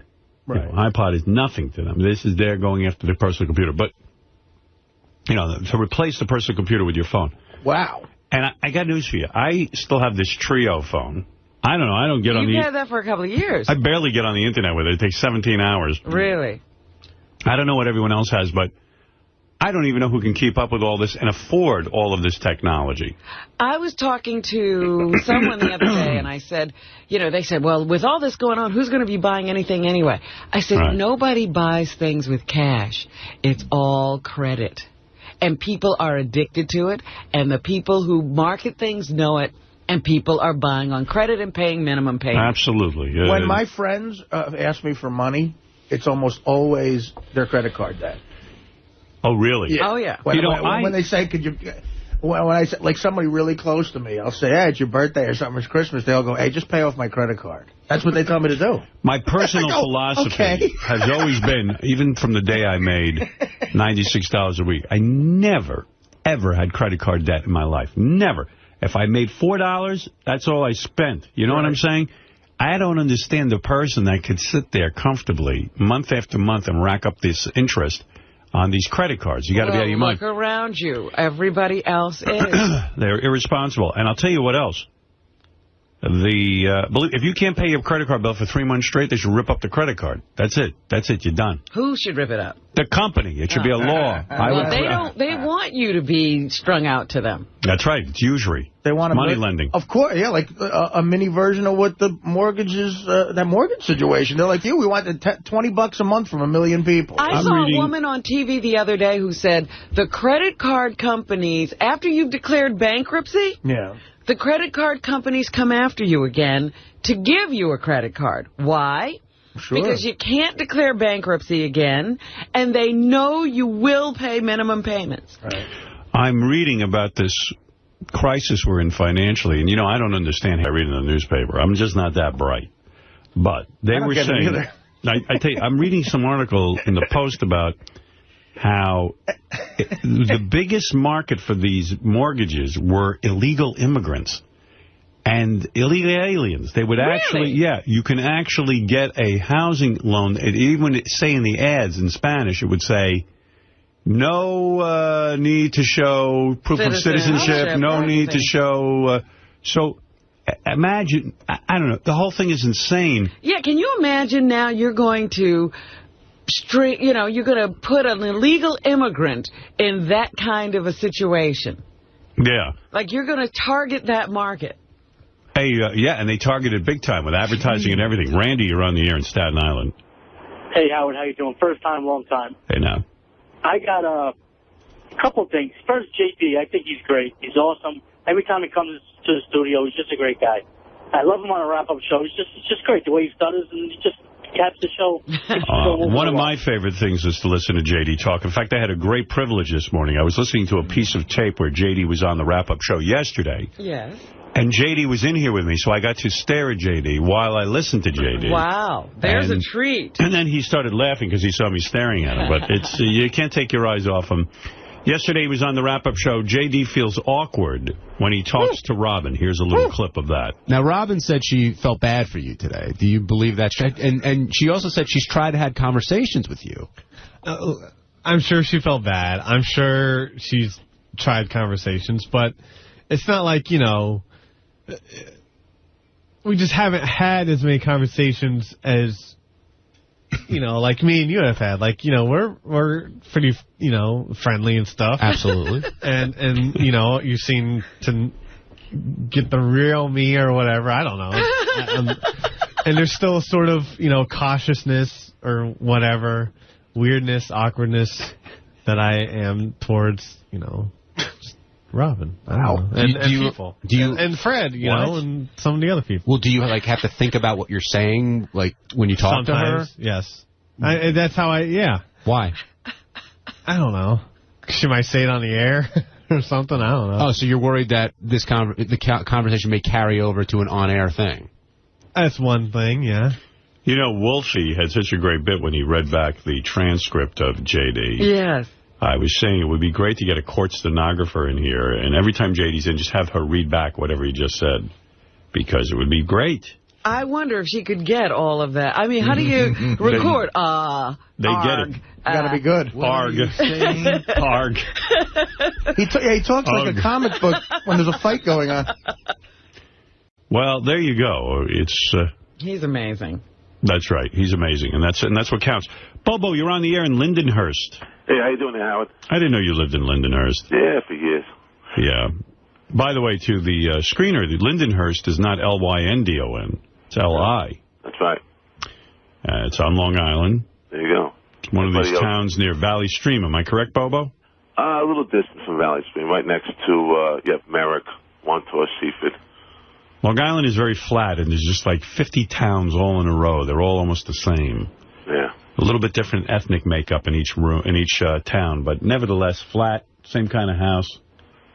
It's where I grew up. Same. Oh, yeah. Lindenhurst. Like, I grew up in Long Island. I don't even know where Lindenhurst is. Take a picture. You don't know Lindenhurst from Seaford, Wanta. My ex-manager lived in Seaford, and he invited me out there for a Christmas party once. So when I got there, I said, I'm going to take a good look at this place. I'm going to take pictures because I'm never coming back. It took me 4.5 hours. I know. Yeah, when you think of Lindenhurst, you think of boats, because everything is around here with boats. All right, Bubba, what can I do for you? Okay, do you think that Jackie harbors any resentment towards you for not inviting him to your wedding? Jackie Martling? Yeah. Well, I don't know. I mean, Jackie harbors resentment for everyone, but he doesn't know it. He thinks he's a hippie and doesn't have resentment, but I know he always had a lot of resentment toward me.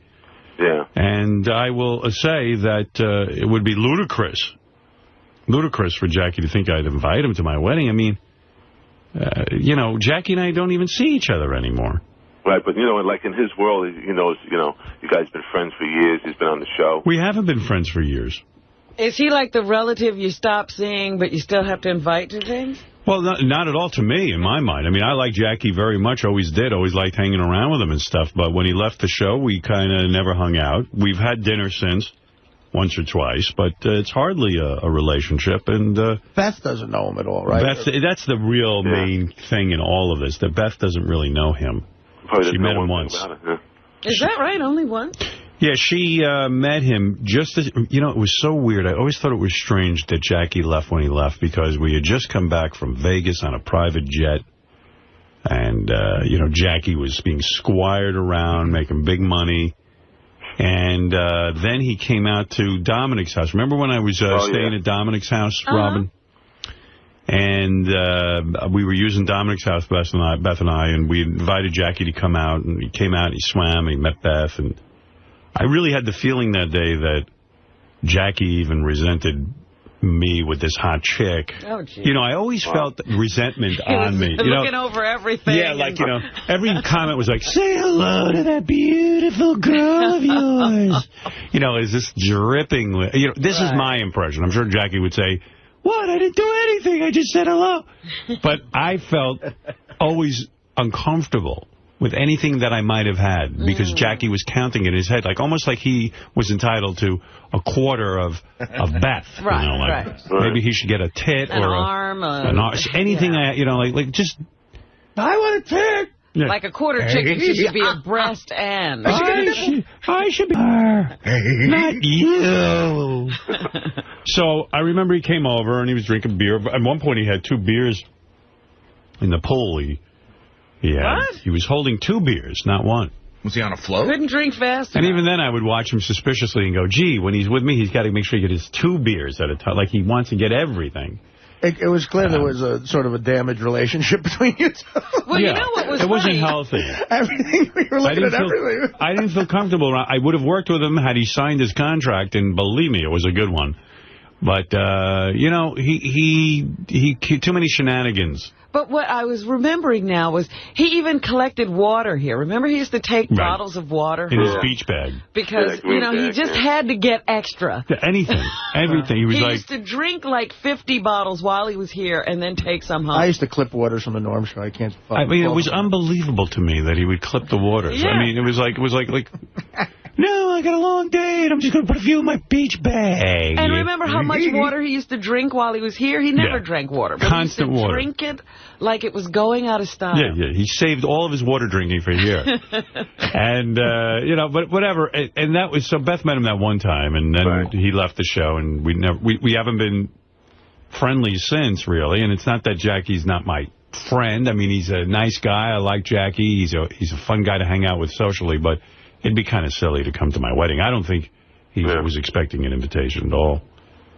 I would imagine he wasn't. I think everybody else would be uncomfortable, too. Yeah, it would just be strange, and I know he'd be sitting there watching me. That should be mine. And then what table you put him at. Right, that would be a problem with that. Too. Yeah, that's the whole big thing. Everyone's going to have a problem, you know. I mean, and he'll instigate others to have a problem. Can you believe the table I'm at? But look at the table you're at. It was great looking at you through the pole. You know, wherever he showed up would be bad. Yeah, I don't need to be critiqued by Jackie. Can I do what the fans are going to do to save you the aggravation? Sure. You say this happened after you got back on the private jet in Vegas. Yes. So I know for a fact that year you were in Vegas at the beginning of February. You were at Dominic's in February. Did we go to Vegas in February? You did. You were out there because I was out there, this was during the summer that Jackie was at the house. So it had to be long after that. Yeah, that would have been after he quit. He quit March 5th, as you know. I don't know that, but that's interesting. You have it in your book. Right. March 5th. Yeah, but I mean, I don't associate it. I don't know. I just remember there was a time he met Beth and he was in the pool. Right. It was at Dominic's house, I believe. Well, Dominic has an indoor pool. No, but it was on the outdoor situation. That indoor pool, I don't think Dominic's ever... He has that to show people. Yeah, because it's never working. So he's like, he doesn't put any money into it. Why do you have a pool in your house and never make it work? Because he's not going to put the money into it. Oh, when I stayed at the Dominic's house that night before we went out to the Mohegan Sun, that's... Yeah. I drove out to Shelter Island with him. I was with him in his Bentley on the ferry to Shelter Island. It was like too much Dominic time.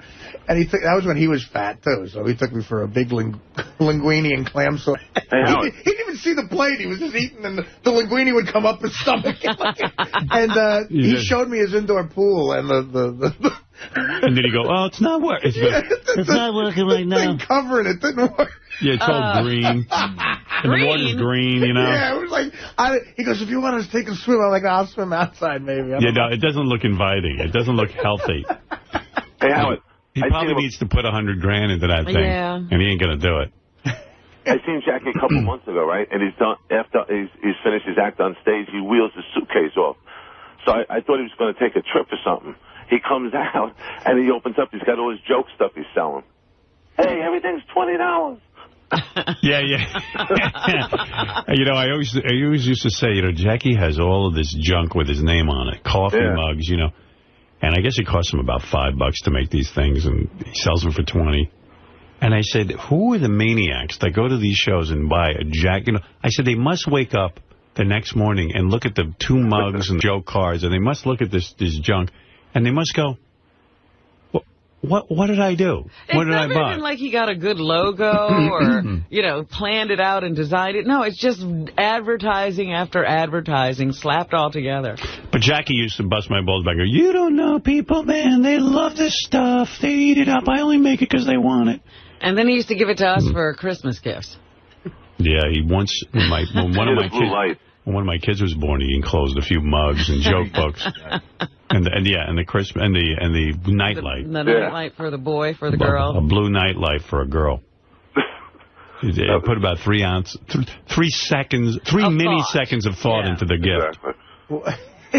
No thought, probably. Everything's $20, huh? Yeah. He goes, don't blame me. My wife got the nightlight. She thought it was funny. Great. I go, well, it was a scream over at my house. I can't tell you how nice it was for you to send me that. Thanks for the thought. Speaking of kids, Andy Bloom just had twins. You're kidding. No, our old program director from WYSP in Philadelphia just had twin, I don't know if girls, but I just read the birth announcement. Wow. Congratulations. Then he sent pictures of twins being just born. I mean, not even cleaned up yet. Are you kidding me? Still the mucus all over them. What is that thing? People are doing that. I don't know, man. It was a little, you know what, let him ripen a little bit before you send that picture. Yeah, give them a day. Yeah. Let them settle in. No one's in a rush to see that. Because you never know when people are going to look at a picture. You might be opening it while you're eating or something. I mean, sometimes the umbilical cord is still there. I think one's foot is still in the vagina. They're just stepping out. Yeah. Barely got the foot out of the vagina. Andy's snapping away. I'm just testing Earth. See if I like it. Yeah, so congratulations to Andy Bloom and his wife. I wish if I had my computer and I knew how to, I have my computer here, but, I don't know how to open it up from here. Oh. It never works from here. I'd show you the pictures. Hey, Howard. Yeah. How about getting Howard TV to put the infamous Dominic Barber's Mayday call into a cartoon? You think they could do that? You know, it's funny you said that. I said that to Beth about 2 days ago. I said, I was walking around there. I said, be funny? And I was walking around going, my day. Everybody does it. I said, I got to make that into a cartoon, but I don't know. We'll see. Okay, cool. Dominic in his underwear and his captain's hat. Yeah. That Kevin Lofton can do anything. That guy is good, man. Yeah, I think you need our narrative with it, though, if they make it into a cartoon. You know, all the funny jokes. Right. Oh, right. Yeah. All right, thank you, Bobo. All right, thanks, Howard. That's Bobo from Lindenhurst, out there on Long Island. You think of boats when you think of Lindenhurst. I didn't know it was supposed to do that. I didn't think of it at all. I didn't even know there was water near Lindenhurst. Seaford's on the North Shore of Long Island. Yeah, from my manager living there, he lived right on a thing that looked like a canal, lagoon. Well, the North Shore of Long Island is much more beautiful than the South Shore. Oh, it is? Yes. I mean, the South Shore is flat, and North Shore, they got all the dough. You know what I mean? The do-re-mi and the Why did they go north, those people with the money? Well, it's I don't know. I don't even understand it. Rich people look at what's best and they take it. Right. Nothing good on the South Shore. That's the weirdest thing about where I live, Hoboken. I said Seaford is on the North Shore. That's what I just said. On the South Shore. What? It's on the South Shore. Well, is it? South Shore. Seaford is the South Shore? Well, Bobo just said it was near him. Oh. Yeah. Seaford. It is. Seaford is considered the South Shore. You got that right? Yeah, he's right. That's what Doug and John Hein are saying. Yeah. It's south of the Sunrise Highway. My manager didn't have a ton of money. Gee, what am I thinking of? Back then. Because you got Wantagh, to the west, Seaford. Massapequa to the east. Massapequa. Pequot. John used to say Massapequa. Maybe you're thinking of Sea Cliff? Sea Cliff. I'm confused. I'm thinking of Sea Cliff because I used to go and there was a little restaurant at Sea Cliff I used to go to. Yeah, I'm thinking of Sea Cliff. I see. Who cares where it is? I don't even care. Long Island has a lot of bad memories for me. Oh. You still live some there. Good ones. Yeah, anywhere I lived had bad memories. You still live there. You still live there, and there's some good memories there now. Well, you're receding. Let's just say where my parents put me on Long Island, there were a lot of bad memories. Somehow when I found a house, I had some good memories. My parents didn't know how to pick a neighborhood, I'll tell you that. They pick a neighborhood where, like, you'd rather be in prison. You'd rather be in the ass you'd rather in a drop prison. the soap. Yeah, I swear. You'd rather be Ned in prison. I would put a broom up your ass. My Uncle Tony told me how to figure out, because when I got some money, he told me how to figure out a good neighborhood, but I don't think it's the way you want to do it. He said if you see a black guy, make sure it's garbage day. That's what he said? Yeah. Well, that's terrible. And if you see a black woman, make sure she's a maid. Oh, my. Wow, he was a racist. We would laugh over that. No, in fact, I hated my white community more than my black community. I hated Rockville South. But you got kicked out of here in the black community. Yeah, but it was worse in the white community. They rejected me. Oh, you'd rather deal with rejection than getting attention, but it's your ass kicked. I told you, getting my ass kicked, at least people were interested. At least he was special. I was special. In the black community, I was always paid attention to. He was important. He was like the ball in basketball. You couldn't play without him. In the white community, I was ignored. It was almost as if I was a lummox. They didn't even have a use for him in the white. I was a lump. Don't you guys want to kick my ass? And doesn't anyone pay attention to me here? And then you're like, wait, I can kick your ass. This is fun. Yeah, I was not that popular. And we were trying to get out of J.D. yesterday what his high school life was like, but we couldn't. Can you imagine really the horror of J.D. trapped in high school? Horror. Had to be horrible. Like, he won't even let us in. And, No, he won't. I guess it was so horrible he doesn't like to revisit it at all. In the black community, I was like Eric the Midget. In the white community, I was Scott the Engineer. Oh. Wow, let me think. Who would I rather be? Definitely Eric. Yeah. At least Eric has a type A personality. Yeah. He does. I mean, like, he's got a lot going on. I'm on a lot of stuff. Loyal guys. Oh, wait, here's my dad. My dad's all worked up now. Hey, Dad. First of all, hello, Howard. Hi. With the abortion. Now, I read that whole article about that doctor that was shot, and invoking this special law. The point of the matter is, most times on a late-term abortion, it has to do with medical problems. Right. It's not some kid that's getting an abortion. Now, if they take the position that you cannot abort a child, let's assume they take these tests, and the child is without arms and legs, whatever you want to call it. Well, it has Down syndrome. We want to look up things. So, like these people that are yelling, are they going to take care of these children? No, they don't take care of anything. Listen, you heard the guy on the phone what an imbecile he is. Yeah. He goes, I believe in a month or 2 or 3. First of all, when you do amniocentesis, anyone who's had children knows they do a test. In the 4th month, they do the amniocentesis. You don't get the results back to the 5th month. Right. In the 5th month, you find out if there are birth defects that are so severe. Right. And I happen to know something about this. I can't go into it personally. Right. But there are birth defects that when the doctor walks in and says, listen, the child has mosaicism or something like this, where literally it is a rare genetic disease, and the child would be born, their eyes would be in their feet You understand? That's a major aspect. Sure. It's a huge aspect. They can't perform the abortion in the 3rd month. They don't know that. Right. I mean, come on already. And we can't support these children. First of all, you should see where these children live. The poor ones, they have no medical care. They have no facilities to care for these children. And people are screaming, late-term abortion. You've got to be kidding me. Well, at that point, you're saving somebody from a life of torture. You're talking about some cuckoo religious fanatic. These people take these children, they put them in some kind of an institution. Right. And nobody knows what's doing with them. They don't care about them. The parents don't take care of them. They hire a staff, and the staff puts them in a filthy diaper, and they live there the rest of their lives. Don't blame the parents. They can't take care of them. No. It's impossible. They can't. So they want to prevent late-term abortion. I tell you, these dopes in my audience. You know, I don't understand. I mean, about all this religion. There is nothing anywhere written in the religious concepts about abortion. This all came up with some cuckoo birds who think that you're killing people. By the way, these cuckoo birds, they think they're people, number one. And number two, once these people are born, they hate them all. Right. Now, this doctor... Nobody can get along with anybody. Right. And, who are you voting for? Mind you, look what this state went through. They determined there's a law where you could have a grand jury if the people vote for it, and they could bring a grand jury and bring this doctor up on charges. Right. Did you hear about that? So I read the whole story. Yeah, I'm talking to Robin. I mean, it's unbelievable. I didn't go into that aspect of it. In Kansas, I mean, it's a law like the law was originally put in case the government is corrupt.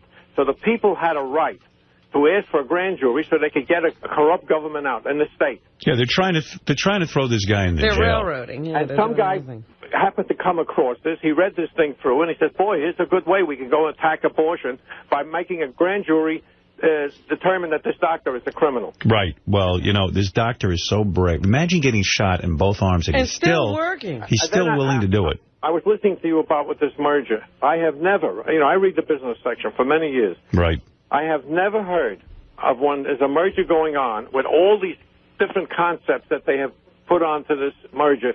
Drug companies get together, nobody tells them what to charge. All kinds of companies, they merge them right up, and there's no rules or regulations that come out. It's business. America is business. We're a capitalist society, and you're allowed to go into business, you're allowed to merge with business, and you're allowed to buy businesses. Yeah, unless there's a genuine monopoly, and the Department of Justice said it wasn't. And this is unbelievable. Like, my father just mentioned drug companies. This is something people need. And he's right. Nobody tells them what they can charge. Nothing. I have never read, that's right. I have never read anyone say, listen, this drug is $300 a month. This Senator Brownback who came out and was calling Mel a liar and this and that, you want to take this guy and shake him. I feel that this guy is on the take. That's what I feel. They're all on the take there. I have never seen such corruption in this country before. I know. It's ridiculous. And they do it through these lobbyists. Yeah. They give them money, and they can get them. They're like puppets. Yeah. And all they do is they voice whatever. The lobbyists tell them what to say, and that's what they say. Well, how do you think these senators all end up rich? These are all guys who are public servants. They shouldn't have a dime. They wind up in an issue they have absolutely no interest in. No, some of them do. Now, one thing that's really driving me crazy, if you see what's going on in this country, they're worrying about inflation, they're worrying about the economics, they're worrying about the war. And mind you, that these people are spending time on something this trivial, unimportant. It's mind-boggling. It is. It's sad, and they say that if it was a Democratic administration, they couldn't even get this merger through. Can you imagine? I am surprised that there's a Democrat. This guy came out, and already they're letting it go through. The Justice Department said it's okay. Everybody says it's okay. This guy happens to be on this committee, and he decided that he can't trust them. They're liars. Right. You can't trust the Justice Department. The Justice Department is lying. No. He said that that Mel is lying. Mel is lying. Yeah, Mel is lying. The merger people, they're lying. But they're giving. I didn't hear on terrestrial radio that they give the minorities a certain amount of time. They don't give them anything. They don't give them anything. Why do they give them 5 hours a day? Right. Why doesn't Clear Channel have to give away certain of its stations? 20%. Yeah. Right. It's unbelievable what's going. I have never. I'm a student of business and in economics. I have never seen anything go on like this. There's no shame involved. The head of the FCC. All right, they can do it right in front of you. The head of the FCC should come out today and say, listen, I was wrong. We not only approved the merger, forget all you're trying to step in on this thing. He already approved it. Yeah, he said it's okay, but with 50, if you read this list of stipulations, your head would spin. Well, I saw that, and you know why they bowing to it? I mean, they got them by the short hair. They got him by the balls. And that's why Mel is, believe me, I've never seen the guy so down. I mean, it's unheard of to tell companies that you got to reduce rates, you got to do this. You can't charge anybody. Listen, the marketplace will determine what satellite it can get. And it's very obvious. And, you know. Like I read it in Congress, they say. Hello? What happened to Dad? I don't know. Call my dad back.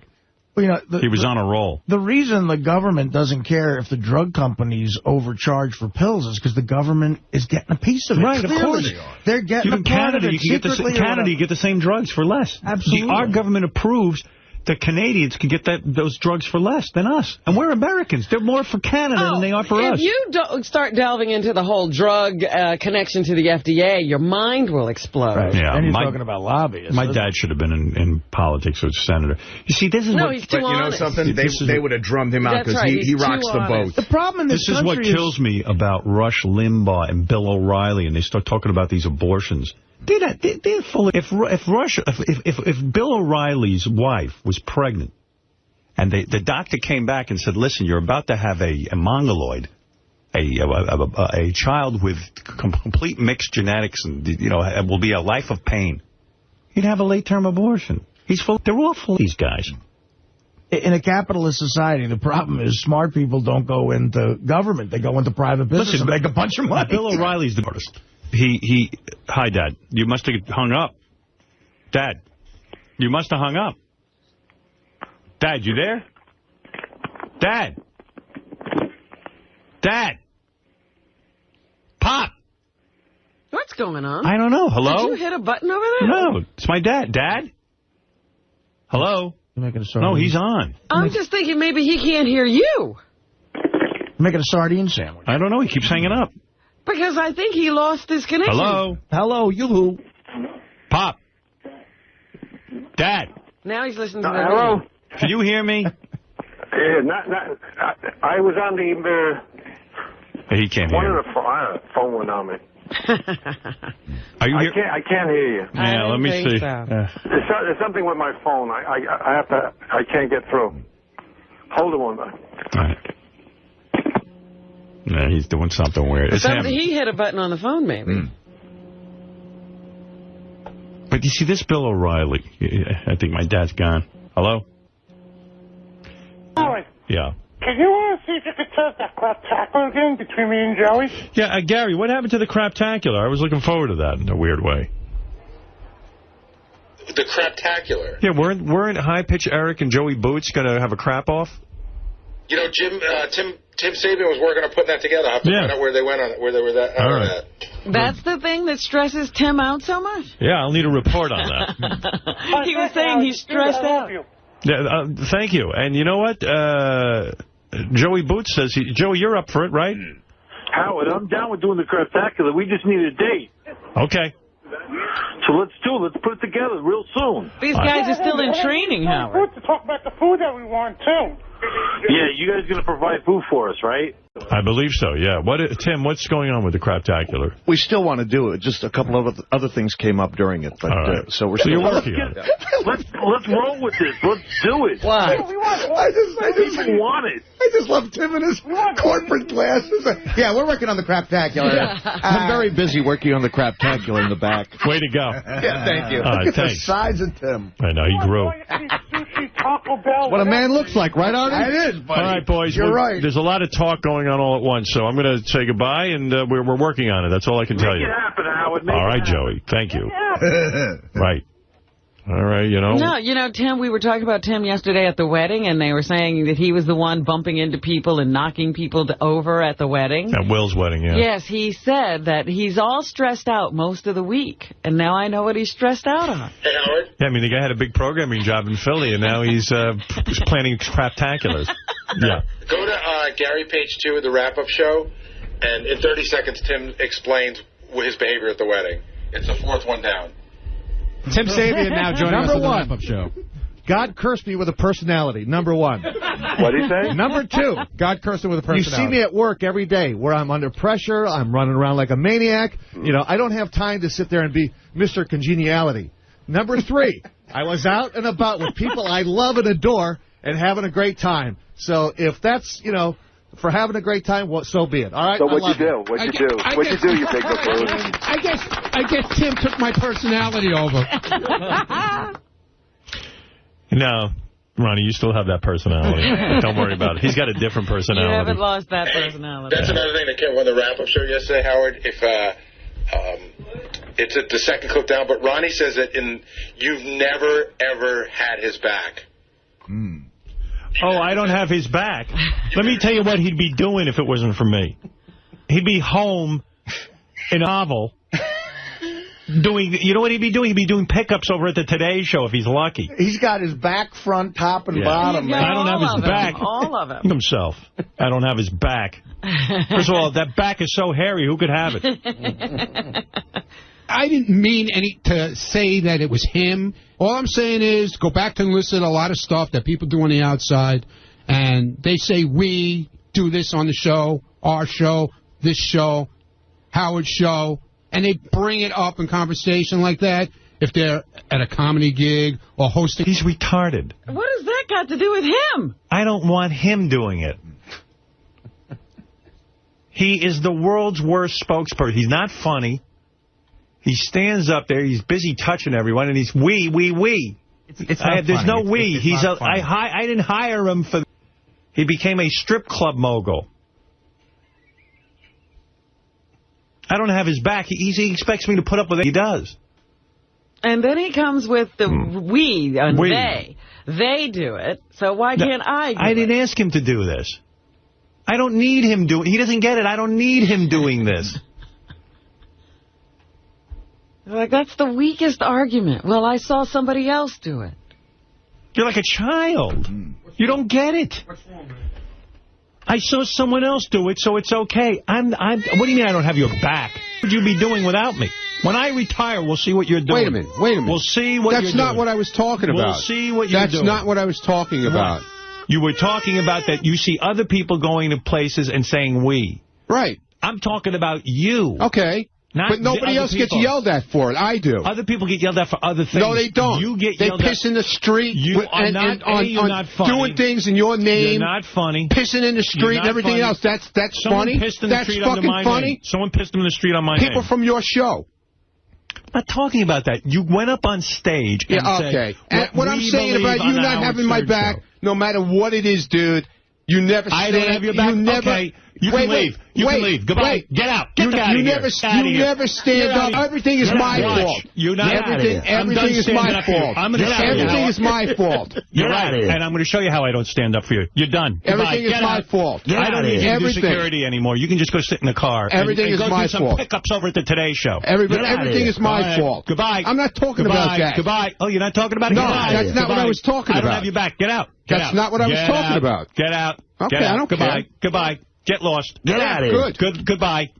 Done with you. Yeah, good. Goodbye. Get out of here. Get out. Get out. Get out of my studio. You insane? I don't have your back. You should be blowing me every day and sticking your tongue up. You got to be kidding me. I don't have this guy's back. Insane. Gave him a life. I don't have his back. I don't know too many people who have his back more than I do. But it's still, what is this people pissing on the streets in your name? Are they writing your name in He's referring to the fact that Richard went out and got drunk and peed in the street, and he thinks somehow he Nobody equates was there watching him. Getting up on stage and saying we in front of some strippers about what we believe in. I don't have anything to do with what he believes in. He doesn't know one thing I believe in.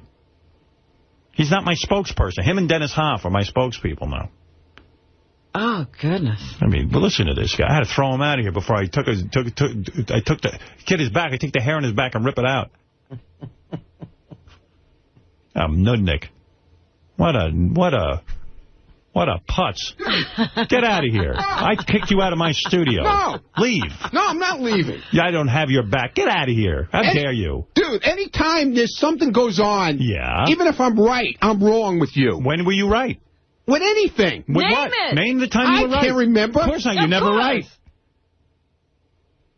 Never occurred. I don't have your back. That's what you went on the radio and said. That's what I was talking you about. Said I don't have your back. That's what I was talking about. I'm done having your back. I am never, whatchamacallit. Go dye your never goatee. right with you. Ever. No matter what it is, even if I am right, you'll say I'm wrong. But you can't give an example. Give an example of that. When were you right that I said you were wrong? Give me an example. Yesterday with that whole thing with the girl. No. I didn't do anything with that girl. What girl? In that video that you put up. Dude, look at it again. I didn't do anything wrong. You did too. I did not. Yeah. Can I say something here? Look at this. Ron, you know I have no malice and now he's towards grabbing you. her. You know I have no malice towards you, but she Was I the only one who was lifting her up? I said it's I'm you. looking at it. Was I the only one who was lifting her? I said every time I look at you, you're busy with girls every minute grabbing and holding. I wasn't grabbing. Disgusting. Calm down already. Mr. Yeah, okay. All right, now what is it? Let me ask, why were you lifting her? Was she in danger of alligators biting at her feet? Am I the only one lifting her, Fred? Yes, you are. I'm talking about you. You started. Me? And I think they're trying to steady her so that you and she don't fall over. Look, watch the tape. What are we watching here? Arms around, you pick up. You remind me of O.J. Okay. Now, he's holding her just so that he can get the picture. You know, that jury wouldn't have convicted O.J. if they were staring at a tape. We're staring at a tape of you lifting a girl, and you're saying you had nothing to do with it. What are you telling me? What, am I, an idiot? I'm watching the tape. Yeah, okay. All right. So where was I wrong? All right. Whatever. Where was I wrong? Whatever. This is your actions on tape. Okay. If I didn't have it on tape, I wouldn't know. Okay, fine. I don't have your back. Get out of here. You're an ingrate. Just like everyone else. I mean, just like everyone else. Get out of here. You heard me. Just like everyone else. What are you talking about? You're bringing up everyone else. Now he's doing it. Yeah. Get out of here. Even Uncle Paulie wants you out. Get out of here. And he's dead. No.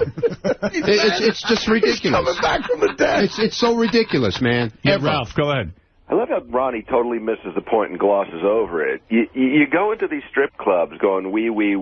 Nobody's looking for wee in the strip. If I want an emissary at the strip club, he'll appoint somebody to go out and say wee. Does Ralph getting through to you? Or No, Ralph can never get through. You don't hear what he's saying right now? No, I don't hear what Ralph says. You don't even understand what he's saying? I don't hear what Ralph says. Not even Ralph is getting through to you. Yeah. I mean, he just explained it about as perfectly as a human being can explain it. As simply as it could be explained. Yeah, this has nothing to do with anyone else but me and you. Okay. And then, and Ronnie's got this really annoying thing that Natalie from the Dixie Chicks pointed out. He'll repeat. He repeats, like say something. Natalie from the Dixie Chicks. Yeah, she was telling us how, because she's a big listener. Yeah, say something about Ronnie. Ronnie shouldn't. Ronnie goes around using my name. Yeah, I go around using your name.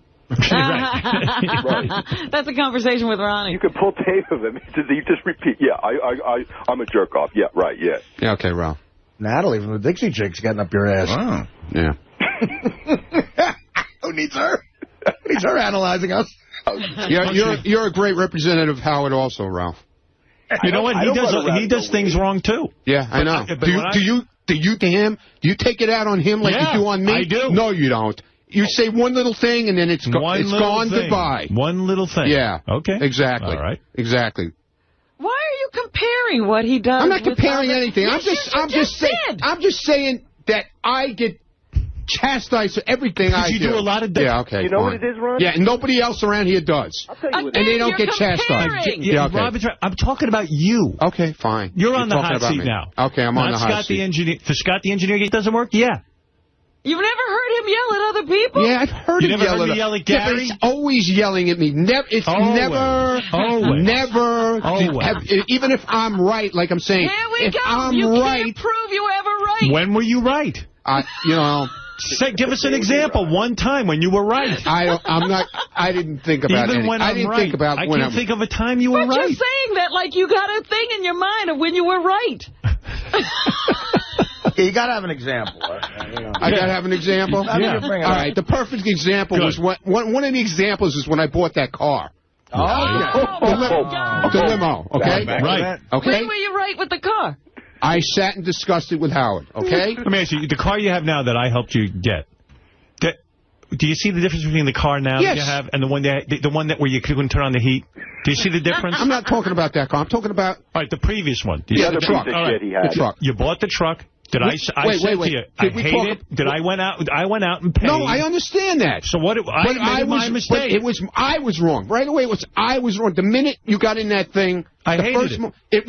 That I was wrong. You were wrong. You were the one who recommended that to me. You said, man, if we get a truck and convert it into a stretch limo, it's going to be the greatest thing ever. It's a clown car. White trash. You were wrong. But, okay, I said it was my fault for listening to you. I'm always wrong. It was my fault for listening to you, and I assumed the responsibility. I assumed the responsibility. No, I did. I know you did. Right. But, right away, I was wrong. And then the thing with the last limo, before this one, I didn't build the car. No, I didn't make it like that. But you went to a guy I told you wasn't going to know what to do. I warned you about that. You got to and I said to you, Ronnie. I said, Ronnie. Hey, Ralph, could you please... You're doing business with people. I want to talk to him. I'm talking to you. I don't need to talk to him. You were doing business with people. Am I talking to you? Do we have to have him talking to me? I don't need him talking to me. You don't control the show, unfortunately. I understand that. I'm asking you...